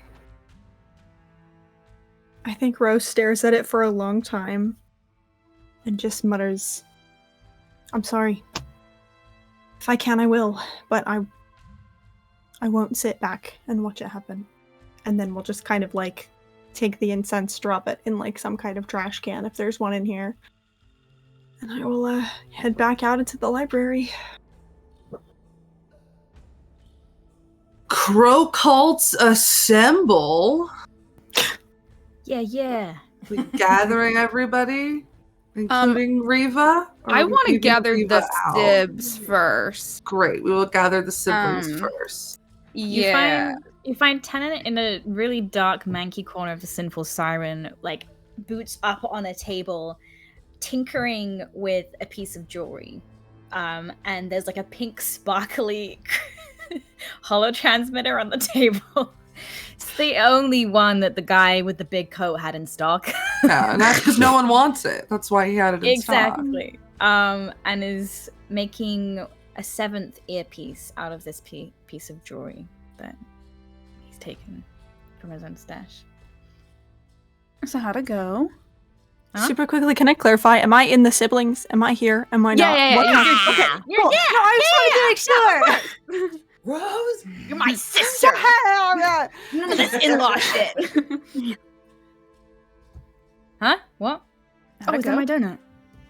Yeah, I got it for you. Your sprinkles. We had to pay the guy a lot because, sprinkles usually only come in rainbow. That's just not true, though, is it? No, Sam Tennant, makes I think chocolate sprinkle donuts all the time. They're Eloin's favorite.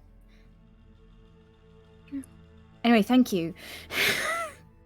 Oh, You're welcome. brings out the canteen. I got this for you. Oh, wow. I'm Good job. very proud of you for taking time out of your very busy conversation schedule to get me my fucking Thank canteen. you. You're welcome. Yeah, does everything go all right? You're clearly in one piece, but is she? Ward? Yeah. What's that supposed to mean? Tenant, I did tell you that, like, 48 hours ago, I did offer to kill her. And I was very serious. And then Mum made me promise not to. But you made no such promises, so I don't know what you wanted her for. Why would I kill her? I don't know, because you freaked the fuck out when she showed up, which I understand, but... That doesn't... I mean... Okay. No, I didn't. I talked to her. Like, you know... Right, like a fantastic. human being. You don't usually act like one of those, more like an animal sometimes. I don't know. Wow, thanks. I'll Eat take your the fucking fucking donut. campaign back. Eat Shut your up. donut! Piss off. Anyway, yes, I think there is a way to sort this out. Maybe. Right. Well, that's good. Yeah. Yeah. As long as we You gonna all, elaborate? keep our head... No, not in a busy tavern, Ruby. With only two of us here. Right, fine. You want to go back to the boat? Let's go back to the boat. It's almost been 2 hours anyway. Okay, give me a minute. Carries on. It's like a little spark. He's like, okay, fuck. Have you got your earpiece on you? Yeah, of course. Puts it in. Test it for me.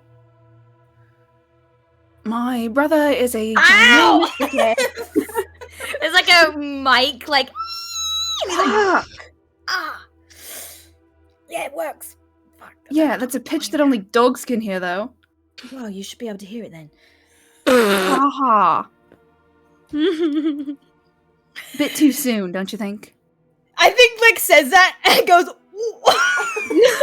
Yeah. And Yeah, I'm looks gonna at let like, you sit, and I'm gonna let you feel guilty about that for a minute. I'm sorry. No, you don't have to apologize. You're the golden boy. All right. Let's not. Let's just play happy families. Yeah. Yeah. I'm not playing. Okay, fine. I'm perfectly normal about the dynamic that we've established over the last 3 decades. I think it's perfectly fine. There's nothing wrong with it, and we should never change and just keep doing the same thing. Yeah, because that's worked out really well for us so far. Yeah, it's been fantastic. Why are you replying with more sarcasm? Did you not understand that I was being sarcastic? I wasn't being sarcastic. I was just being me. So you Let's were being not fucking go. sarcastic. Yes, fine. You're being extra annoying this morning. Yeah, I am, because I read the letter that Mum gave me, and it was really fucked up, so I'm a little bit pissed right now. What did it say? You know, a bunch of shit about how if I'm reading it, then she's probably dead. Yeah. Yeah, a bunch of shit about not even leaving a body behind, possibly.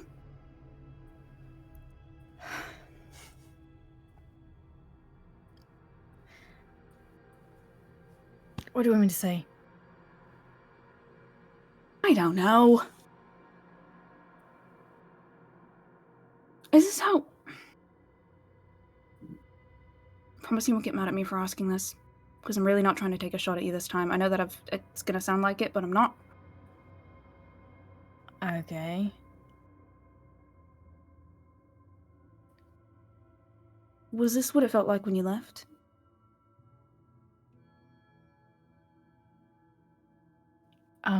I don't think I know what you mean. Like...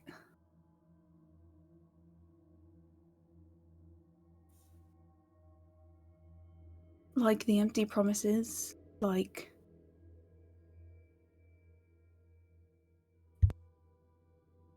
Like the expectations that you didn't really want, but also you feel like you're gonna die if you don't live up to them? Like not knowing if you should be angry or grateful and kind of being both?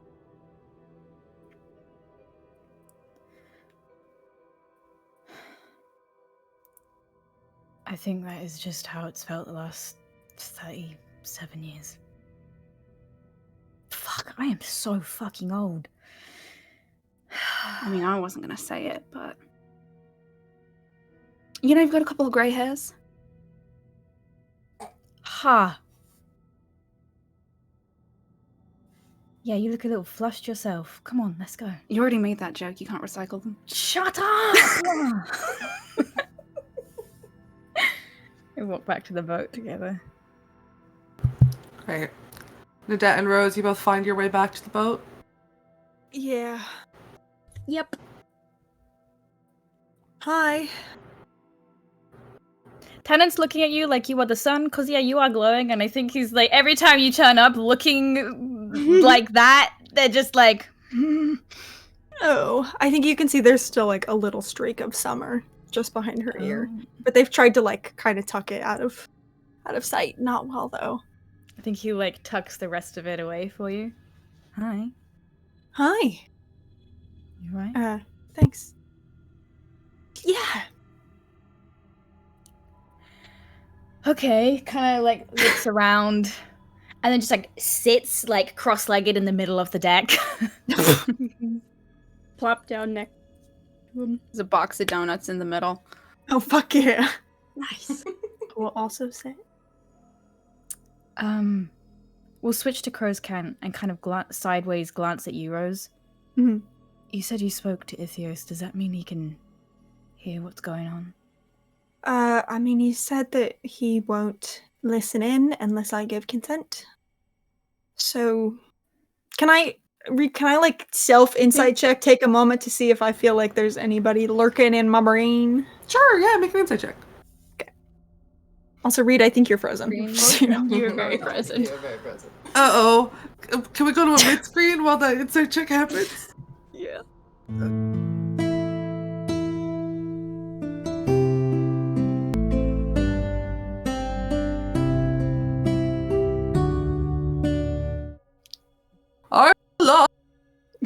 Okay, what was that insight check?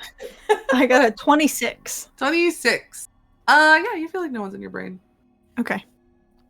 As far as I can tell, they're not listening at the moment. So. And he did ask before coming into my dreams last night, so I guess that's a good sign? Question mark. How benevolent. Wonderful.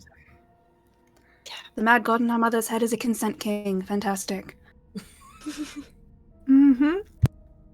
I do have something that might Okay. interest all of us. And I'm going to silent image a replica of the person I spoke to. The light purple skin, purple dark bluish green hair. Looks really familiar to what you saw in your dream last night, Rose. I think Rose like looks at it and eyes like snap back up to you. Where did you see that? Talk to me at the bar. Nadette, what did you do? I think maybe it would be a good idea to scry on this individual, just to see if they are an illusion or what. Wait, You're no, gonna I'm need sorry, to we're not. elaborate a bit We more. can't glaze over that. Nadette, what did you do? I was talking to Mum at the bar, and then this person came and sat down and was Insight check. Yeah, make a deception check. That is Okay. so... You're fucked. No, The course of everybody immediately going, insight check is so funny. 24. 21. 23, sorry. 19 dirty 20. plus a 13 deception. Fuck. For a 32, they just sat down next to them at the bar. Can I have a... Even if I got a nat 20, I would not beat that. Jesus fuck. Same, actually. Sorry, were they like a physical form they came and sat down? Do I remember, were they... You shook their hand. Oh, yeah. No, physical. So is this the guy? Yeah. Yeah. Why the fuck did he come and sit next to you? 'Cause I'm hot? I don't know. Oh, shut up, Nadette. What did you say to them? That can't be your excuse for everything. Did you make a deal, Nadette? What did he want? With a random stranger at the bar? What, like, oh, if you can make that bullseye with the little dots. Rose doesn't falter. They are just staring at you. just scry on this person. Why, Not Nadette? until Who you is tell me that what happened. person? Selecting. I don't know. That's what I'm trying to figure out. Bullshit, is- Nadette. This Ithios, okay? It'd be good to know what they look like, or if they're just a follower or someone. It's good to know all of that information. So let's So if I were to ask Ithios right now, what would he tell me, Nadette, about the conversation that you had when he just walked in and sat next to you? And It depends on if he fell for it or not. tell me both sides of the story, just for fun.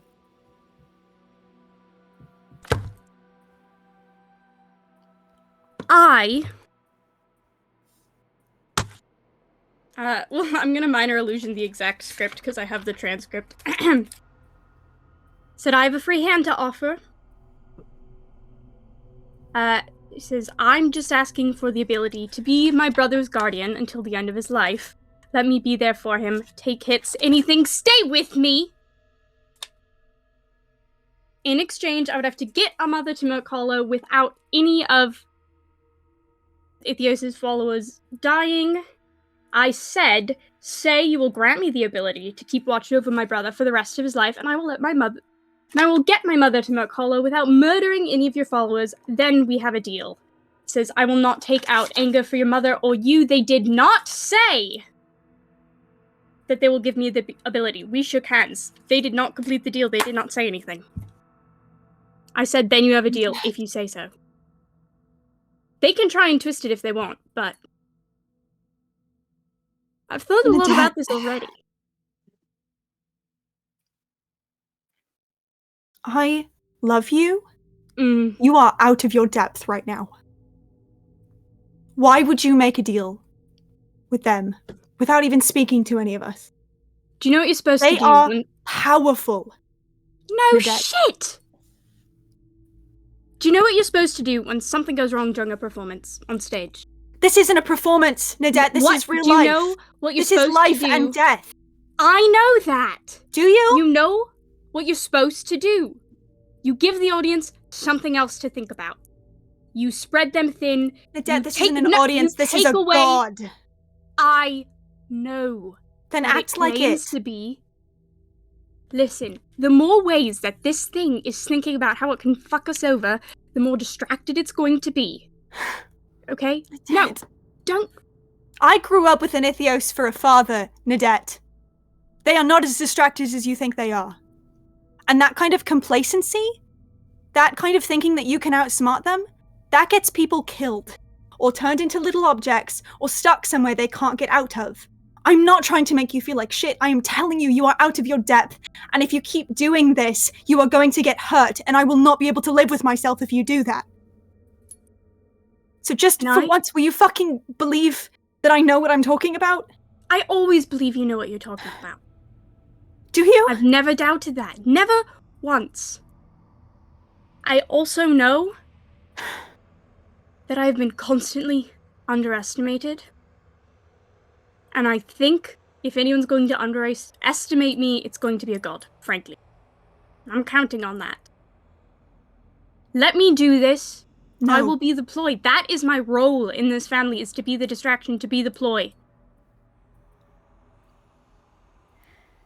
Nadette, What? go back to the No. Sinful Siren and wait for us there. No. Get out. Nope. You are not in this meeting anymore. No. I'm staying right here. Then we will have it somewhere else. Then I will follow you. You lied to me. I did, and I'm sorry. I'm sorry's after you hurt someone don't really matter that much, Nadette. They don't fix the problem. You looked me in the eye, and you lied to me. I trusted you. I know, and you need to trust me again. How can I? You lied to me. And I stand up and I walk in the ship.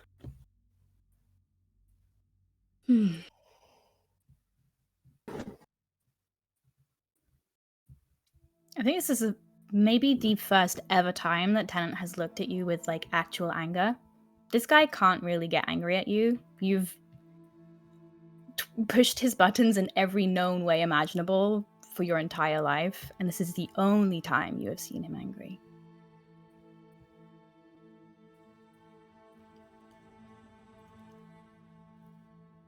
I need you to know. You don't have to believe it, but know that I have a plan.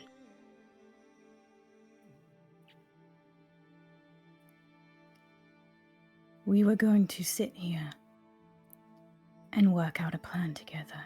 And we can still do that. You took It's that just option moving away. people. No, I did. No. You want to be involved in the fucking business so often? You got to learn how to be a team player, Nadette. That's You exactly what clearly I'm. can't do. I'm sorry you can't see that. That is exactly what I am doing.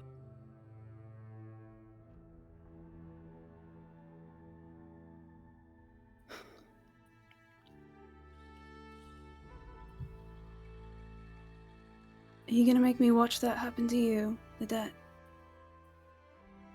What I watched happen to Mum yesterday. I couldn't do a damn thing about it. All that I could do was No. call home. Do you think that I did that lightly? Do you think that I did that because I just wanted you all along for company? So we could sit here and eat donuts together in the morning? Do you think that that's why I did that? I was terrified.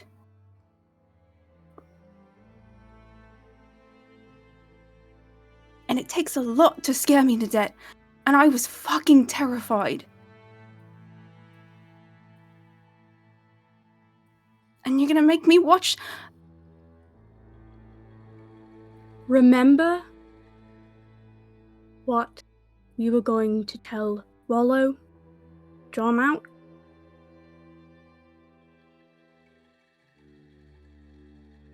That's all this is, Ruby.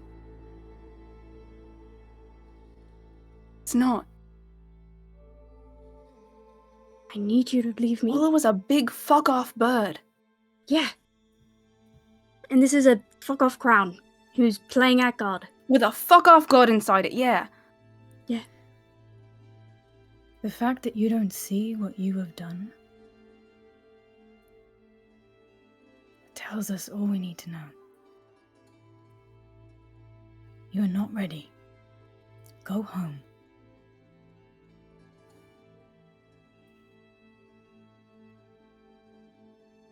Have your meeting.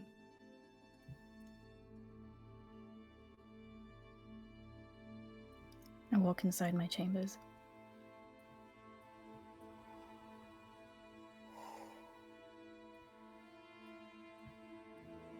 It's just Wallow, Ruby. I need you to trust me. That's all this play is. Okay? That I trust that you were doing what you thought was best.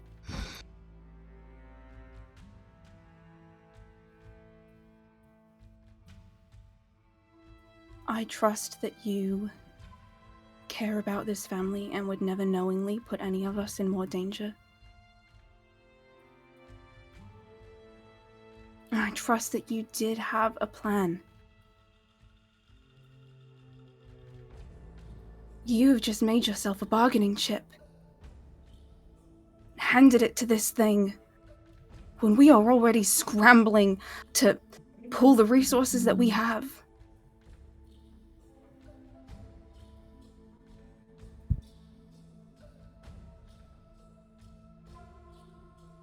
Okay. I'm not gonna try and convince you all anymore. I'm going to go talk. That if you had just said... I'm not. No. I'm not the little kid you all want me to be. That is not what this is about. Yeah, it is. I'm gonna go talk to Ward. If you need me, I'll be with them. Maybe they'll handle this sensibly.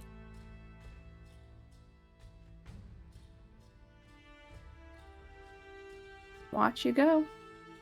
Perfect. We will stick with Tennant, Rose, and Ruby. I think Tennant just walks inside to join Rose and just kind of like leans against the door and is just staring at the floor. I think Rose has like their hands like braced on a chair and is just like has her back to you and is just staring at the table. And you can see that her shoulders are like trembling a little bit. We will come and like knock on the door after like a minute. Like I know Ruby's a knock. I open it. Yeah.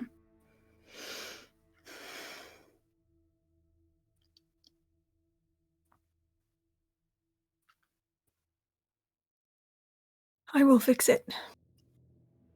Fix what? If she's made a deal, if they're walking into something, I'll fix it. Because I think I can. Rose. Kind of like turn their head towards you a little bit. Ward knows how to destroy this thing. That is the plan. That is the option. That is the only way. This is still in Crow's Camp? Yes. Yeah. Okay, just clarifying. Please continue. I think Rose will kind of turn all the way and look at you, and you see there's just like tears streaming down her face. 10. No. I don't trust. If I say no, Ithios is only going to keep reaching out to other people, and I don't trust Nadette right now to say no. I don't trust her not to put that crown on just to prove that they can. So what, it goes on your head? I don't know what the other option is. I'm not trading one sister for another. We're not doing that kind of math here. No one else is making a fucking deal with this thing. How are you going to stop them? Clearly they don't care what we think, how we feel about the situation. She lied right to my face. You think they won't do it again? And the thing is, right now, we are fortunate enough to be in a position to control where this goes and how it goes there. I don't want to do this, but I'm maybe the only person here who would not be entirely out of their depth. And if it's gonna come down to me or Nadette wearing that fucking thing, dealing with this individual, I would rather it's someone who has fucking half an idea on how to make a deal that is not gonna come back and fuck them later. Because clearly Nadette doesn't know. What makes you think he won't take you both?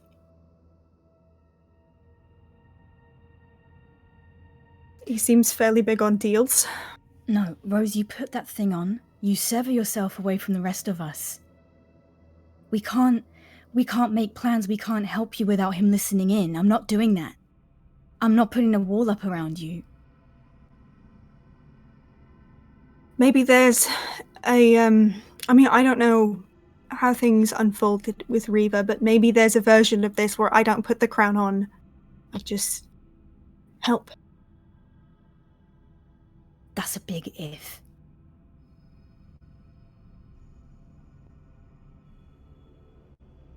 What's the other option, 10? I don't know. It's a but Merc this Hollow. isn't it. Talking about this like we have to walk Reva into Merc Hollow. We're talking about this like we can't find another way to get it off of her head first. Ruby, I don't know if you can. We have This to try. thing is powerful. Exactly. I'm not risking you. I'm not doing that. Yeah, for what it's worth, seconded. I hear you, but I also can't sit back knowing I have power and watch this being, deity, whatever, try to kill my family and know that I would have had the power to stop it. Maybe.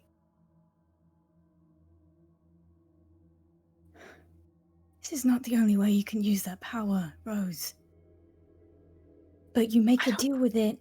You take that power. I can't ask for your counsel. I can't discuss plans with you. And I have to sit here and try and keep hold of everything, knowing that it's got you. I don't know what else to do. You don't have to. I've got this. We've got this. Nadette said that Mum, or you said that Mum wanted to go to Merc Hollow anyway. It's fine. We'll go fucking now. We'll go tomorrow, whatever. And then what? We'll go, and Ward and all four of us will figure out how to get it off her fucking head and destroy it. There are other options. I was at the Academy of Wicked Arts, and I cast this spell to try and fucking speak with Zirian or get some answers. And what I took away from that was that even they said they can't promise protection for us if we choose that side. Which means wherever the gods are, they might not be able to overpower Ethios if we betray them, if we don't go with him. When have we done anything with a sure promise of protection or safety? That's not the point. We are choosing sides in a war that is bigger than us. And if one side tells you, I don't know if I can protect you, I don't know if I'm enough, you don't pick that side. I'm not picking sides. You have to. I'm picking my family. Your family is on the balance line of those two sides, and sooner or later the scales are going to tip in one direction. I'm actually really good at a balance beam. I think I could handle it. Ruby. Rose, this war isn't between Ithios and Zirian. It is between us and them. You have to be on this side.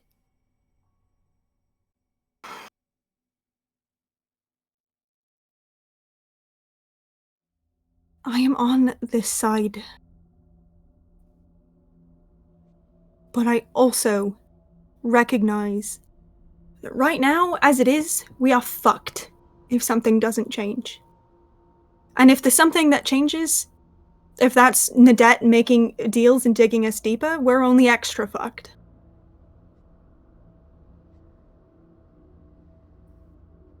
So many people right now in this family have shovels and are trying to dig us deeper and deeper and deeper, and it's about time someone fucking got out and started putting dirt back in the hole. It's not going to be worth it if you're underneath all that.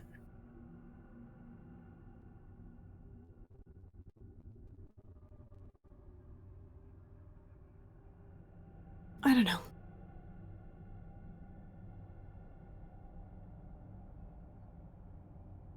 Why don't we take a minute, breathe for like a second. Why don't we try to find out if there's a way to get that thing off Mum's head? We can look it in a box and take it where it needs to go. Maybe all of our problems will be solved. Probably won't be as easy as all that. But it's a starting point that doesn't involve you digging yourself deeper. You can try. If it will help you feel better about the situation when we reach whatever this decision is we're going to have to make, then try. And I'm not saying that to be patronizing, really. If it'll make you feel better, then try. You're so certain that you see the only way out of this. Nadette's so certain that she sees the only way out of this. My mother's so certain that she sees the only way. And all of those ways seem to be different. I'm just trying to advocate for maybe a bit of an opener mind. It's not that I don't see other ways out of this. It's that a lot of the other ways aligned with blood.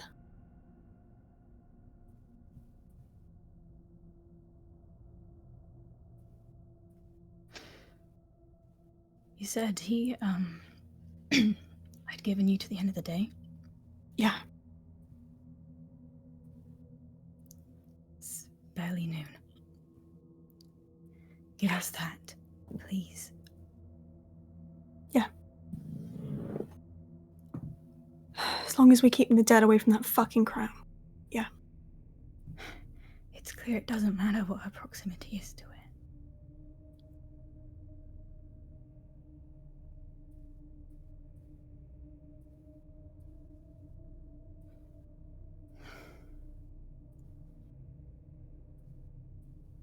Della wanted to call a family meeting.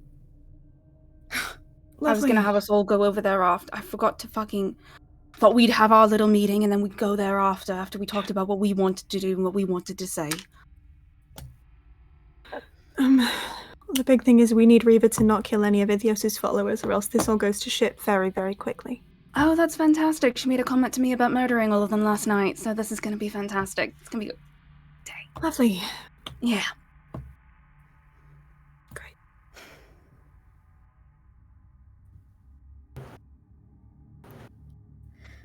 Okay. Let's we'll reconvene in the Sinful Siren. Yeah. Okay. Do we And want I to just try reach to... out. Oh, Sorry, do we want to try to find Nadette? Yeah. Right. and I just reach out and I take Tennant's hands and I kiss his knuckles. Can I give it a squeeze? I think he like grabs your hand and holds it, and then holds your face, but it's like there's a lack of tenderness there, not because it's replaced with anything angry or sinister, but just pure desperation. And he like looks right into you, and it's like the most clear display of like begging that you've ever seen, but it's just entirely wordless. Just kind of like nod a little bit. And I'll just reach up and I'll kiss him.